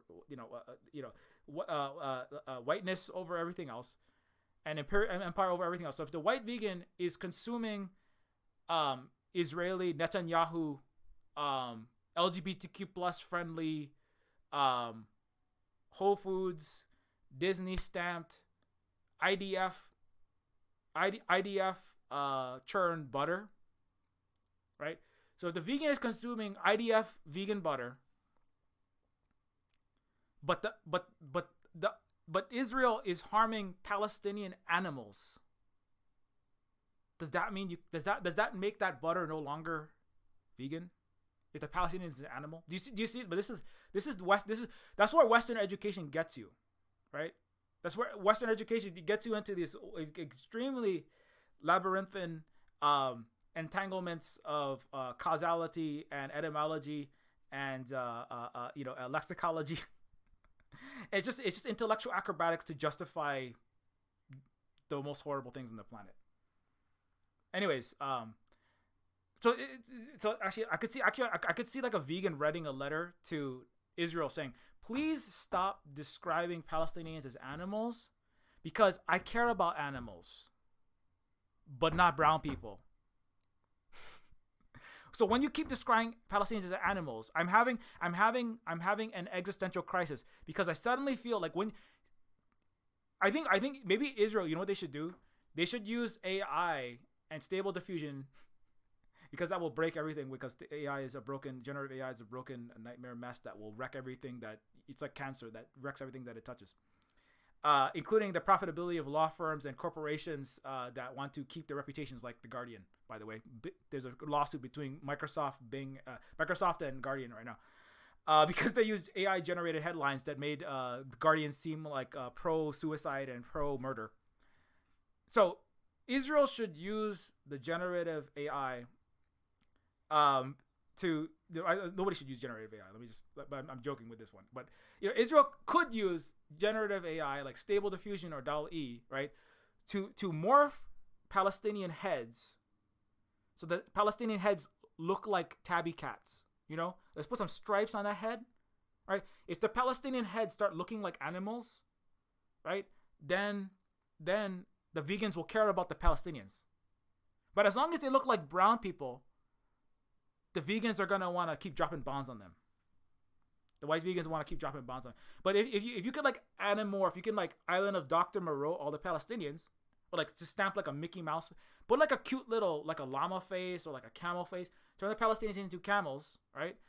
But colonizers, you do this all the time, right? Like when you turn black people into apes, like in King Kong and all your NFT salesmen, right? And also your entire history of racism, all parties making cartoons of black people looking like apes or brown people looking like animals, and native Chinese people looking like rats, and native people looking like some kind of savage subhuman subhuman creature.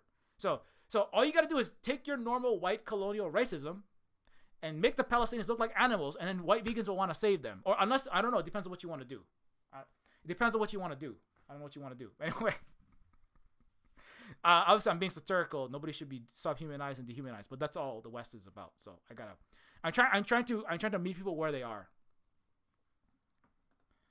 Anyways, but back to Night Raiders. So before I kind of went off on that one, it's already 12:38.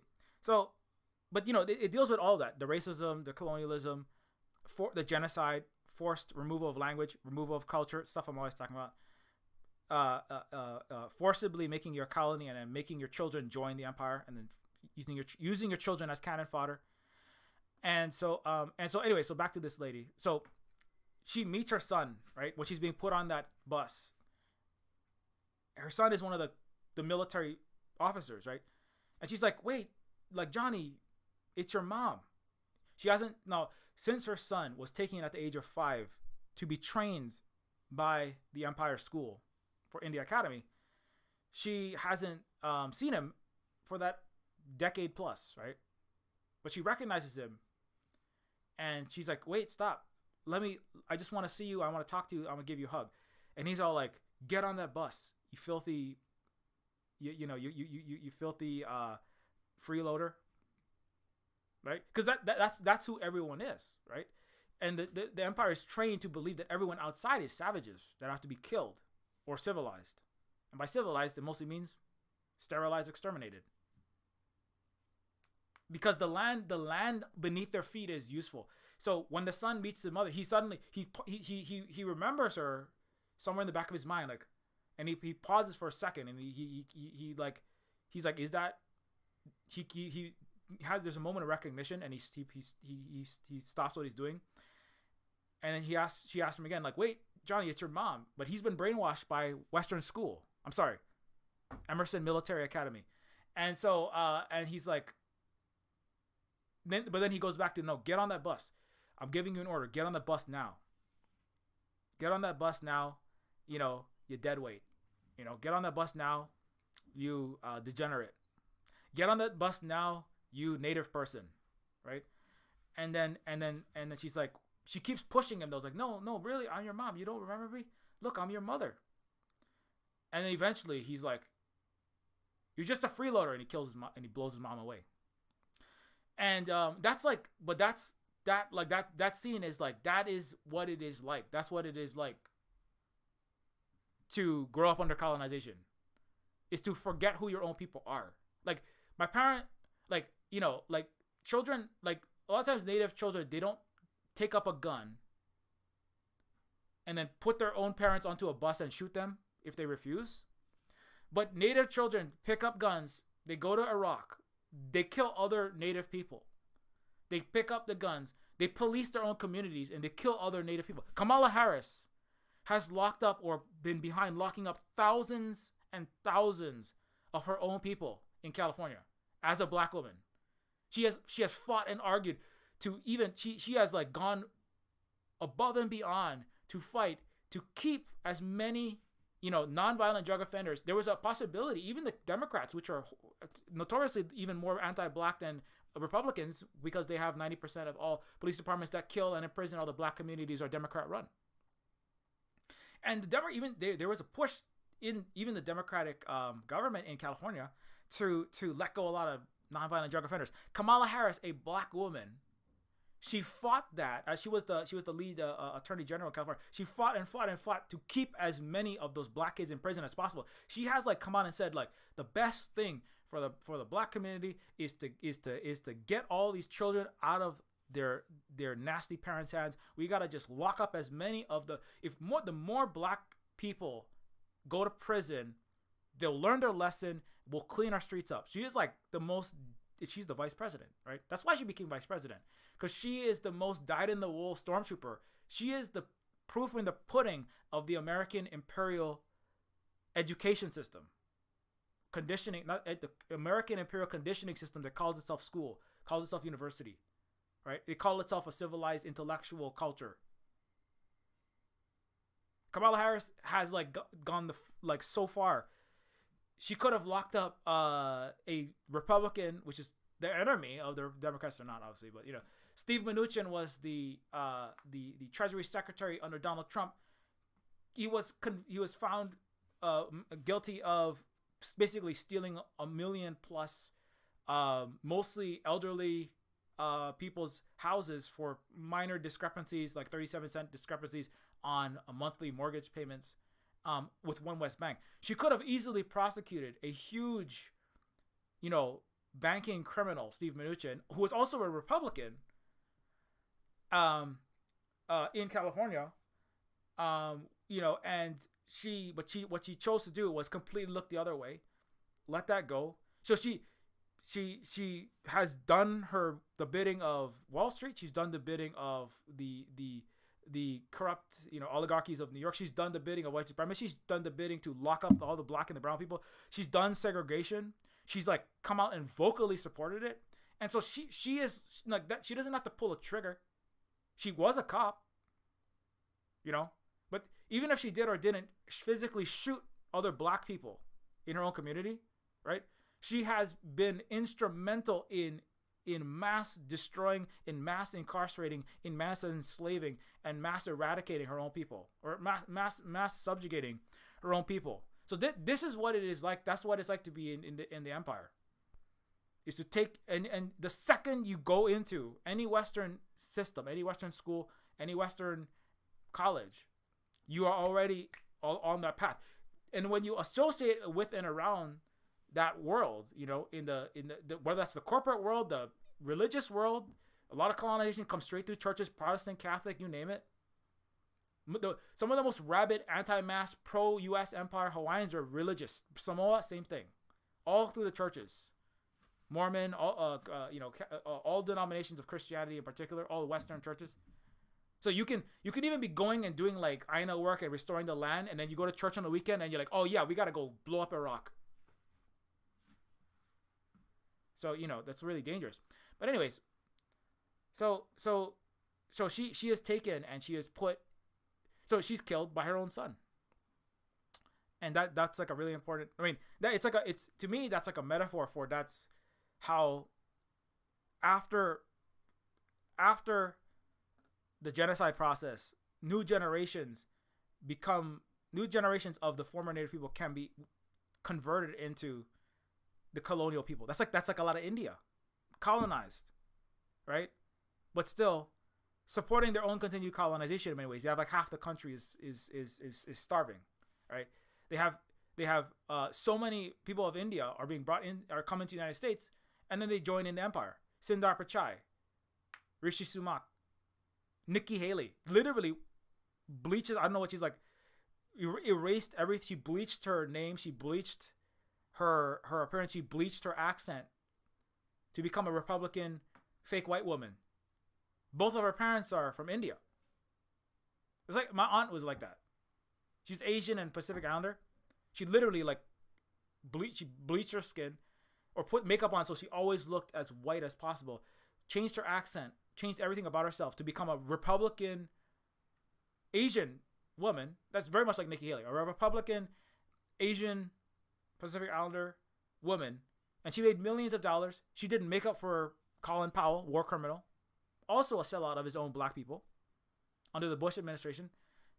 Makeup lines. She ran a Miss Universe pageant, made millions of dollars in the stock market, lost some in the tech boom, wasn't happy about that, made it back in the 0809 subprime financial crisis run up, and lived a happy white life, selling out her own people around the world, backing every war she ever ran into. Like more So, and she was in the Peace Corps. She's also Native Hawaiian. She's Native Hawaiian. Andy Ngo is a Vietnamese person. Does the rabid bidding of white supremacy and fascism, doxing all the activists in Portland. So anyways, Night Raiders. Anyway, I'm like not really talking about Night Raiders as much as I probably should, but the movie is so like some other things that I want to say about it is that it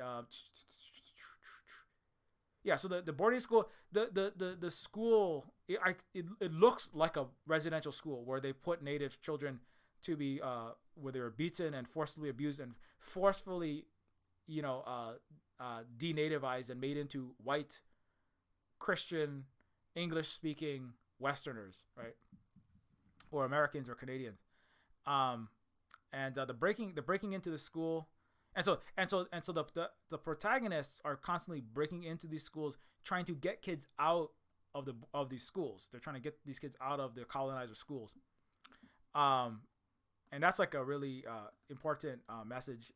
There's a scene in the towards the end where there is actual military resistance between the native tribe, the Cree. There's the Cree people. Oh, also, this is very important. It's like throughout the movie, there's tons and tons of native language being spoken.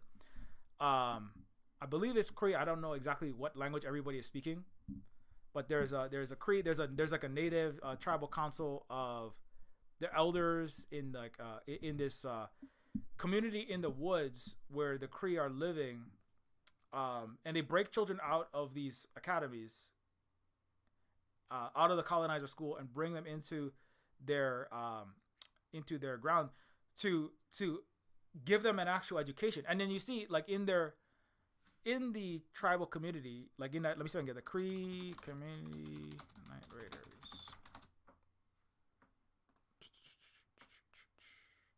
I hope we'll get that.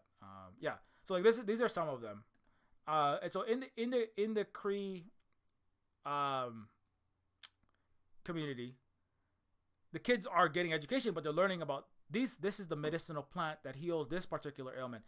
This is the edible plant. This is not, right? And they're learning, they are learning the knowledge, but they're not learning it in the imperial fashion, sitting in rows in paper, worshiping a flag, learning how to shoot guns before anything else, right? And learning false history like Columbus, 1492, sailed the ocean blue, discovered anything. He didn't. Learning fake Thanksgiving nonsense, right? And then learning why we have to go around the world and kill everyone for the resources for supposed freedom and justice. So there is an education system, but it's about learning about the plants, animals, and the area that they live in. And so when the kids are broken out of the academy, right? They are learning, and they are getting an education. They're just not getting the colonizer education, you know. So that's like, you know. So it's kind of like, that's why I say a lot of times, like, in from one perspective, the war for the future is a war over everyone's minds, right? Now sometimes that's fought in social media wars with, you know, how many TikTok and Twitter and Facebook shares and visibility will the pro-Palestinian get versus the pro-Israel get. I mean, you can see the informational war happening in real time. And the interesting thing is, you know, and so that's part of the more over the minds and the education of people. But that's way late. Like I said, like it would be much better if people knew that Israel was a horrible genocidal U.S. imperial outpost when they were 6, rather than when they're 36, when they're 38 or 45. And they've already spent their life, the prime years of their life, doing the bidding of empire. Again, in Excel spreadsheet form, writing reports for BBC form, being a lawyer in courtrooms for empire form, or literally pulling triggers form. But when you're 40 years old learning on TikTok, that's kind of late. But, you know, for the young people, it's better than, hey, I mean, if you can learn the truth about what the U.S. and Israel are, watching Palestinians get blown up in hospitals, and the children get blown up in hospitals. I mean, when you're 15, I mean, that's why the younger generation is more based and more educated than any previous generation before them. Now, the Gen Z and Alpha is like way ahead of their time. It's because there is an accidental guerrilla education that is flooding into the West, because the global South and East, they have a lot of it already, but it's flooding into the West through the social media screens, right? And that's why the corporate world is trying to get kids to, they tried to ban TikTok at one point. Now they think they can control TikTok because there's a more of the share of TikTok has moved out. It's not China has never actually controlled the algorithm since 1819 when Donald Trump did this sanctions war and then got the U.S. control over the algorithms and the servers. It was really, but even with the U.S. and the West and the empire controlling most of the social media that the West consumes, they still can't manage to stop. Like, let me tell you, I've been shadow banned. I've been removed. I've seen thousands of people, especially Native, Black, Indigenous activists, just kicked off, either deranked, demonetized, you know this story, right? And everything else pushed up over them, right? Oil companies literally buying the elimination of entire indigenous accounts and replacement with oil ads during the construction of pipelines in North America, right? So even with all of that money being thrown in, all that corporate tech censorship power being pushed to push down the story of indigenous people, story of the Black populations, the story of colonization, the story of racism, and the story of the Palestinians now, even with all of that force, they still can't stop the more democratization.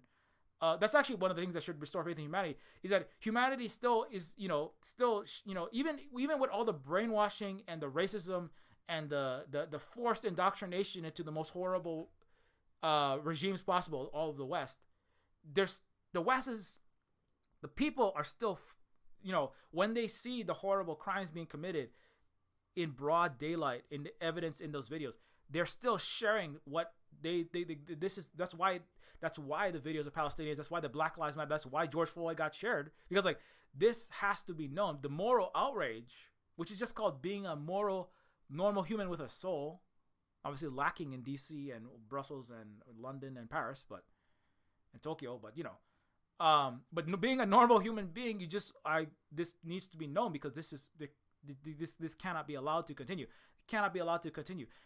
It's because, right, there is, like, again, all of the money and the power and the weight of the Western corporate world. They're firing professors. They're firing corporations. They're firing people from corporations. University students losing their careers. People are losing everything. People are doing, TikTokers are losing their brand deals. They're being paid to be pro-Israel or to be silent on Palestine. There was, and they're going like, I'm not going to do that. I'm not going to do that because you can't pay me to lose my values and to go against my own morality. Right? And part of it, well, why didn't Gen X and Boomers go harder? I don't know. It's part of it was they had a better deal. But part of it is also that a lot of people just didn't have access. They didn't have the ability to have, like, you can't, if CNN in 1980 put out a video, or 1990 put out a video of a lying paid actor like Naira that was pro-Israel, pro-US empire, that said the babies are being thrown out of incubators. The older generations, they didn't have an option to find another video and share that on TikTok that debunked it, or share the actual video, which is Israeli bombing and cutting off electricity to the hospitals in Palestine are actually killing babies in incubators right now, which they are. On top of just blowing up the babies. Right? There was no option to counter the broadcast media with media that you could personally share through a network to all the other people who have their own individual democratized accounts and accounts and platforms like YouTube, like Twitch. So really, that's why I think Gen X and Boomers tend to have a way more negative outlook on social media. Whereas there's a very different. I mean, obviously, it does have social media can have it's not it can cause some problems. Like I spent too much time on it, but at the same time, without it, the Palestine genocide could be happening in the dark like all the other genocides. Like every single war the US has ever been in and more. Like everything, right? So like that's really the real difference, right? This is not the first Nakba. The US has been doing, like, the US does a genocide every other week. That's all they do all day fucking long. That's all the West does is genocide. Take the land, make money selling the weapons to do the genocide. The difference is now we get to see it. Everyone's seeing it. So I think that where is it going with that? No, let me come back to this. Let me come back to this native scene. So the native community that's sharing education, right? And educating people, like what we're in one sense what we're seeing now is the capacity for people to suddenly learn way more of what they have always needed to know. Right? Now, obviously, just learning that the U.S. and Israel are committing massive, unconscionable genocide in Palestine is not enough. But like it is enough to at least like it is like a if you think of Western education is like it is like a inside of your mind, it's like a giant wall. It's like a giant dam, right? That's put up between you and your humanity and the rest of humanity, right?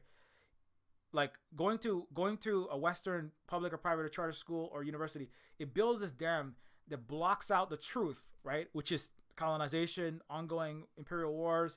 Capitalism is actually destroying everything, and it only seems okay to a handful of consumerists as long as they are good accountants, lawyers, cops or military personnel, or high frequency traders or programmers for empire.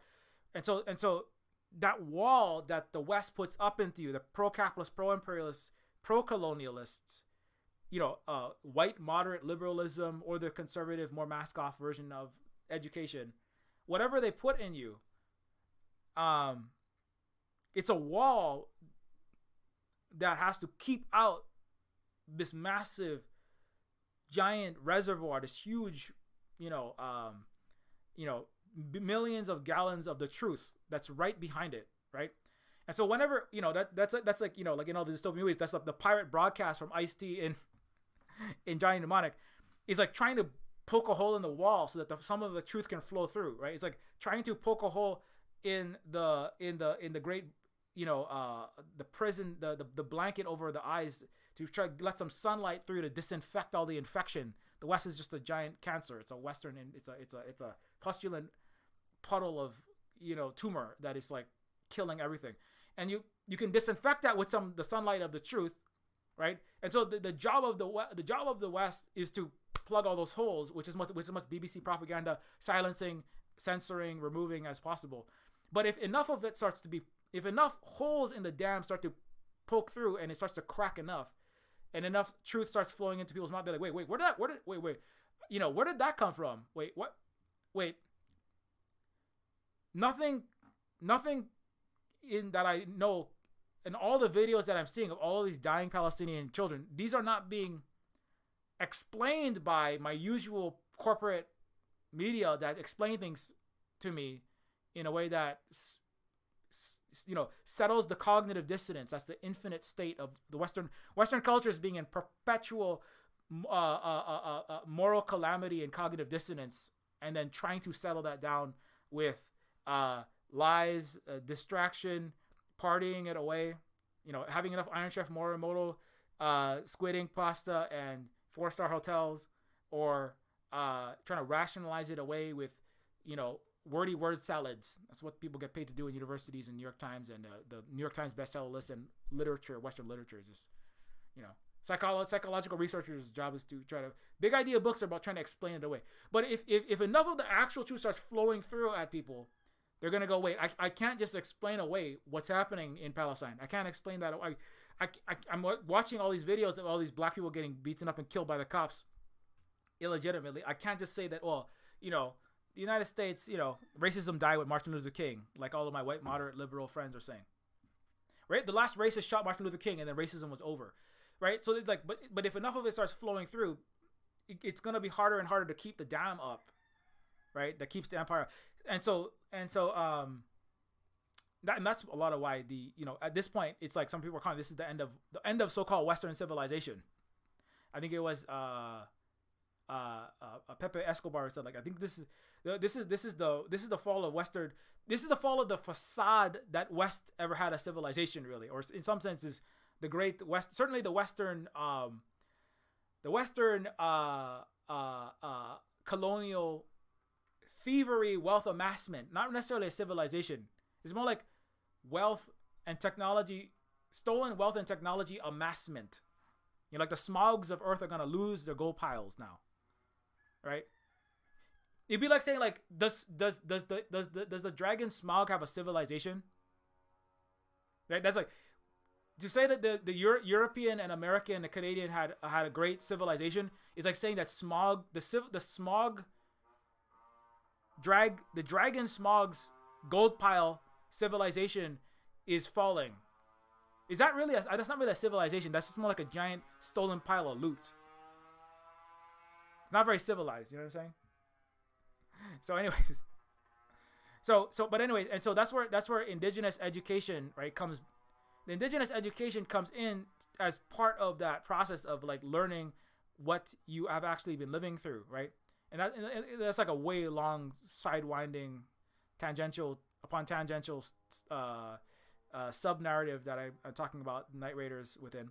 Most of this is, I'm not really even, this is all mask off Silver Spook. I'm not really talking that much about the so-called entertainment. All entertainment is political. It's all, everything is propaganda in one direction or another. But anyways, Night Raiders is trying to, is calling attention to how the education system that you're in produces, it is political. It produces a stormtrooper or it produces a rebel, And by rebel, I mean indigenous black people of color, anti-colonial, anti-imperialist struggler, a Palestinian anti-imperial, resistance fighter. It produces that, or it produces an Israeli. Whether you realize it or not, whether you think I'm just arbitrary bystander. I have no skin in the game. No, you do. If you're a Westerner, anyone on the earth, you have a skin in the game in Palestine. Every single person, whether you realize it or not. The pile of your smog pile, as just a middle class person in the United States or in Britain, right? So Piers Morgan, I'm not in this conflict. No, you are. The British Empire was built upon crushing and colonizing people like the Palestinians. That's all you do. London is built from the blood and the crushed skulls of Africa, Asia, Latin America. London wouldn't exist without millions and millions of dead and enslaved people around the world. Paris, London, New York, Los Angeles, Vancouver, even Glasgow, these cities wouldn't exist without the crushing and enslavement of the rest of the world. And that's why China is different, because they built their own internal success with their own internal trade and development. They're totally different paradigm. Like Africa, like billions of Africans didn't suddenly lose their entire livelihoods and get subjugated in order for there to be an advanced city in Urumqi, and across China. They didn't have to, there aren't like high-speed rail and super advanced cities all over China, right? And they didn't develop and bring anyone out of poverty by taking another country like South America or in the Pacific, or In fact, the more China rises, the better the better off everyone else gets, right? The multipolar anti-colonial socialist path world, like led by China, is just a leading entity in that. The stronger that they get, the more empowered everyone else gets. Whereas the stronger that Europe got, the worse off everyone else got, right? Like to this day, in order for the U.S. and the Europeans, the U.S. and Europe, they've expended everything. They've blown everything. Their countries are wastelands of homeless people. Their ecology is dying. The Chinese have added forest in the last 100 years. While they were developing, the Chinese have added 10% more forest land. While they've been industrializing, the West they have deforested like 30% to 90% in some places of their entire ecology. So it's like there's. So you see, like, colonialism is not a universal human thing. That everyone, that everyone has to, in order for people to have a high quality of life, in order for a tiny handful of 4% to 10% of the first world, the white world, to have a high quality of life, the planet ecology has to suffer and other people have to suffer. No, that's the European way. But that's one way. That's the sick, diseased people's way. And so that actually, so the more people that get out of it, and like, just because you're born, with low melanin count, that doesn't mean that you have to be living and acting, in the way that your ancestors did. It's not a genetic thing. That's actually very important. It's not a genetic thing. It's if you aren't removed, like Night Raiders is about taking the children who are stolen from their parents and putting them back into a healed civilization. If you aren't removed from your unhealed, sick societal's training facility, like I call Western schools Stormtrooper training facilities, and Ivy League schools and expensive private schools are Emperor Palpatine training facilities. If you aren't removed from your Stormtrooper training facility, you will grow up as a Stormtrooper. If you aren't removed from your sick colonizer culture's education system and rearing system, obviously, that thing like, we should take all the white kids from their parents. That's not what I'm saying. But like, if you are raised and aren't active, if you aren't actively being educated in a healed way and raised in a healed way, you're gonna become what your parents were. You will become what your ancestors were. This is why they have to ban CRT. This is why they have to stop. They have to stop any discussion of colonialism, racism in all public schools in the United States. That's why they have to ban, queer education, because a lot of queer education is just normal education. It's called learning how consent works, learning about your body so you can't be sexually taken advantage of and taken and groomed, right? Colonial education is all grooming in the most negative sense. It's teaching you how to be utilized as a tool for death and destruction for the benefit of your owner, your groomer, which is your empire, right?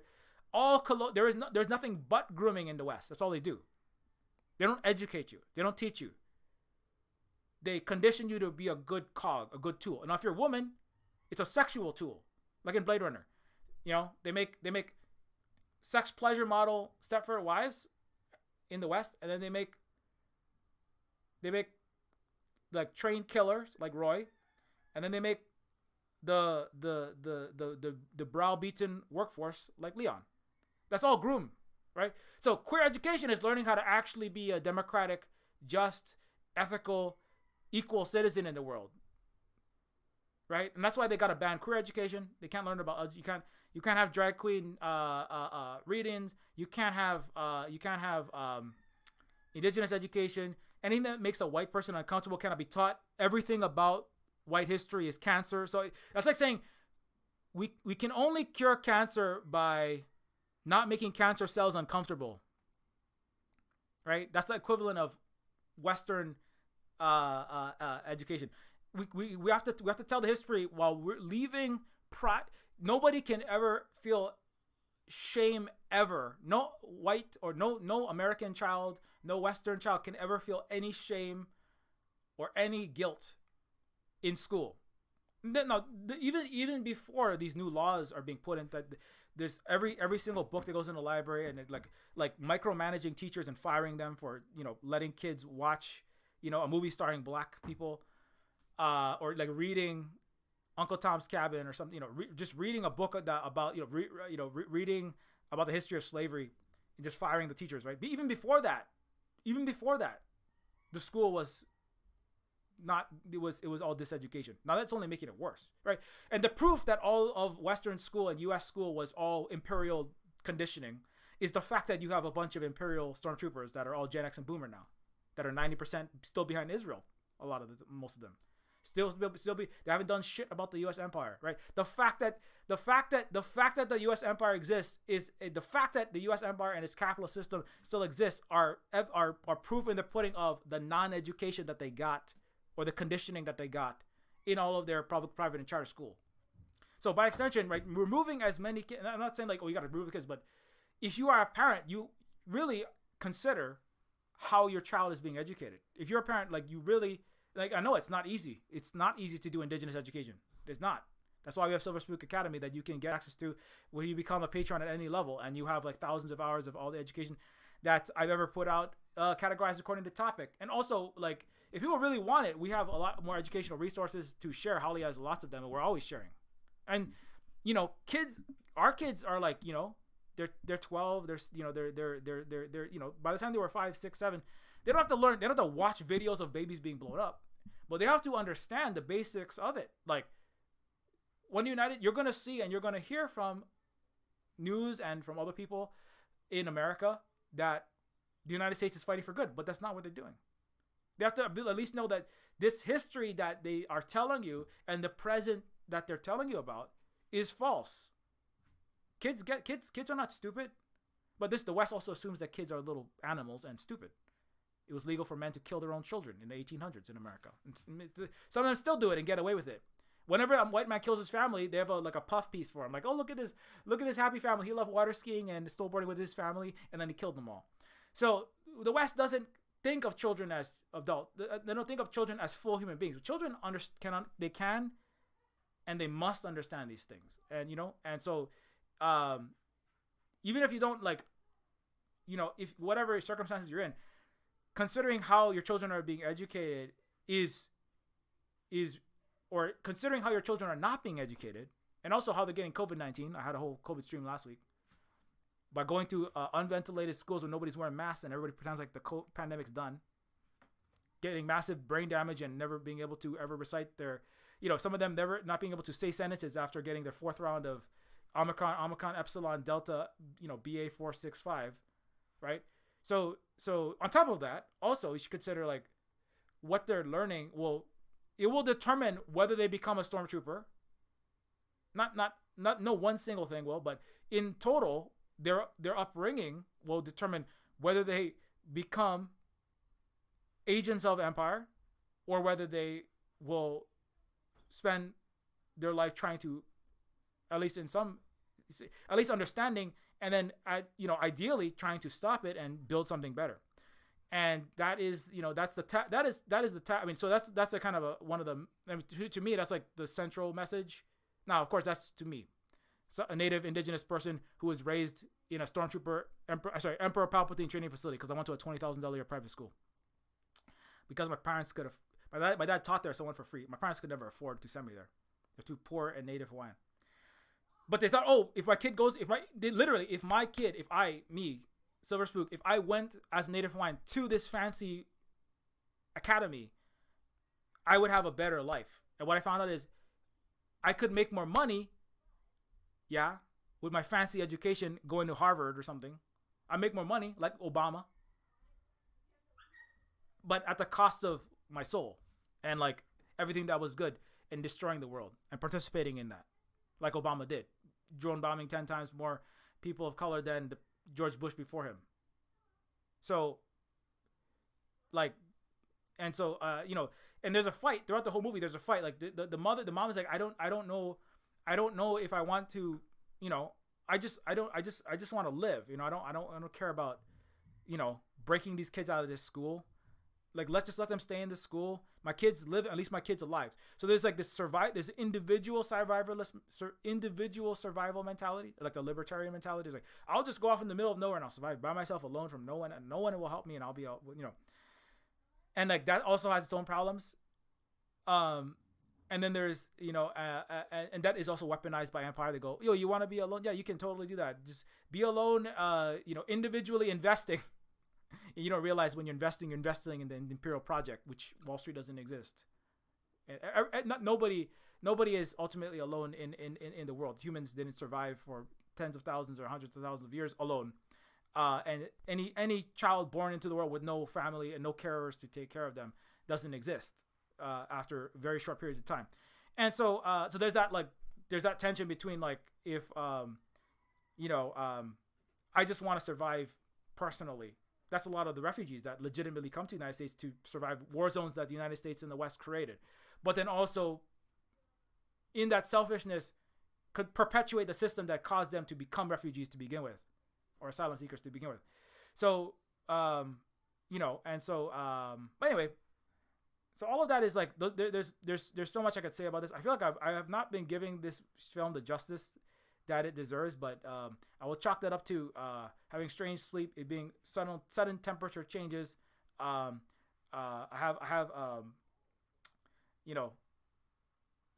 spending a lot of time trying to finish Neofeud 2, which, by the way, I'm still finishing up. Very close to being. I'm still very close to being done. I'm trying to hammer down the ending, and I should wrap this up because it's 1. So, anyways, if you want to support what we do here at the Silver Spook Cooperative, consider giving us direct support through Ko-Fi. Do check out the also thanks a lot to JR for support on Ko-Fi. Do check out the Silver Spook. Do check out Night Raiders. I do really recommend it. It's a movie that really drives home. It's a movie about colonization and empire that really describes, with a native cast, native written, native produced, Taika Waititi produced, indigenous people of Canada acted and written, and the native language is spoken. I believe this words beneath Night Raiders is Ojibwe, or it's an indigenous written script, and I don't know off the top of my head which one that is. We have our native. If any of our native relatives sometimes watch the stream, if you know, let us know. But Red Drezzy, I know, probably know. But anyways, so yeah, do watch it. Very, very important movie, science fictional dystopian movie, but actually saying the thing that needs to be said without unnecessary coddling of people who don't need to be coddled anymore and never did. So yeah.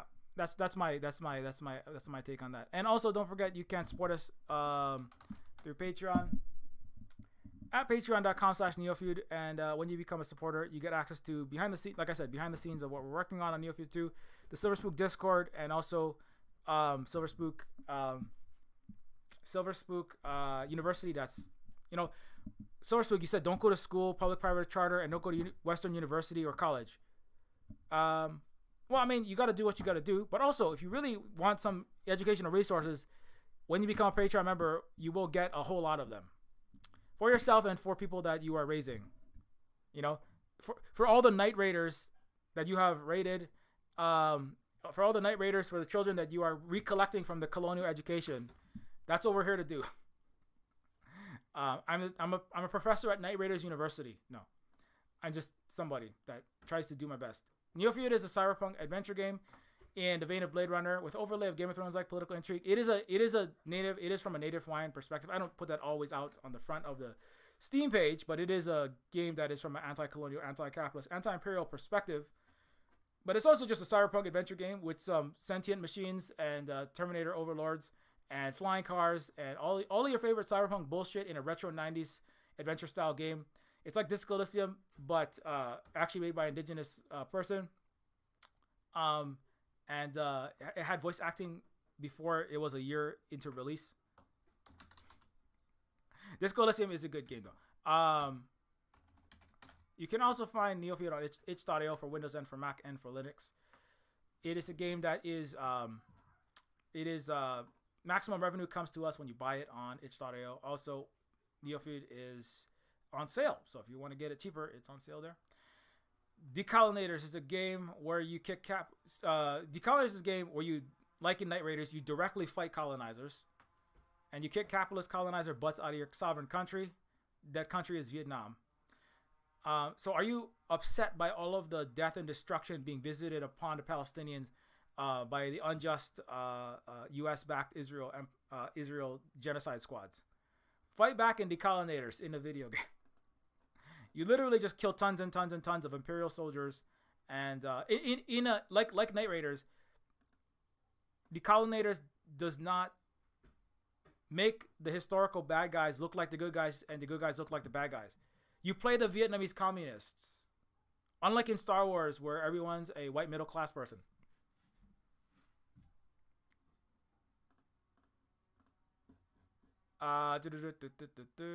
Digistar is a game where you resist the Empire. Also a game about resisting Empire where you heal the land people and prevent erasure of your native language and culture and confront invaders before it's too late. It is coming up to so-called Thanksgiving, a time when the West tries to pretend like it cares about native people and erase all of its colonial crimes. Thanksgiving is the dam of lies, part of the dam of lies that I was talking about, that stops its own citizens from understanding the truth. And Digistar is a game that's about the history of actual what has happened from a native Hawaiian perspective in a science fictional short form adventure game in it's like NES level graphics. So you can also get Pigeon with Gun, where it's a comedy game where you're a pigeon blowing away giant robots piloted by billionaires. And Woman is a book by Holly that's Holly was raised in right-wing evangelical Protestant Christianity as a woman. And this is critiquing that culture in a story that is Mary's from the Bible, told from Mary's own eyes. And it is free, or you can throw some money our way when you pick that up. You can also follow at SilverSpoon Games, at Octodon.social, at SilverSpoon Games, at Mastodon.social. And also on Twitter, you can follow SilverSpoon Guy. And also on Twitter, you can follow SilverSpoon Games for the games-related stuff. And you can follow Terminus C. Terminus C is Terminus Cyberstar, a low-poly cyberpunk RPG in the vein of games like Deus Ex and System Shock 2. It is also a game that is being made by a handful of folks that I'm the content director and the lead writer of. And so don't forget to follow that. You can also follow Holly at the Tech Fairy. Holly is partner here, wife, partner, producer, manager with Kate Nix, Twitch stream, music and variety show, parent and caregiver here, writer and educator. So don't forget, follow Holly. Thanks to all the Patreons on this list for your support. Without your support, it becomes very difficult for us to keep doing this work. So thank you for materially, concretely supporting Indigenous, anti-colonial, actual education, and not just talking about it and sharing it for clout on the internet.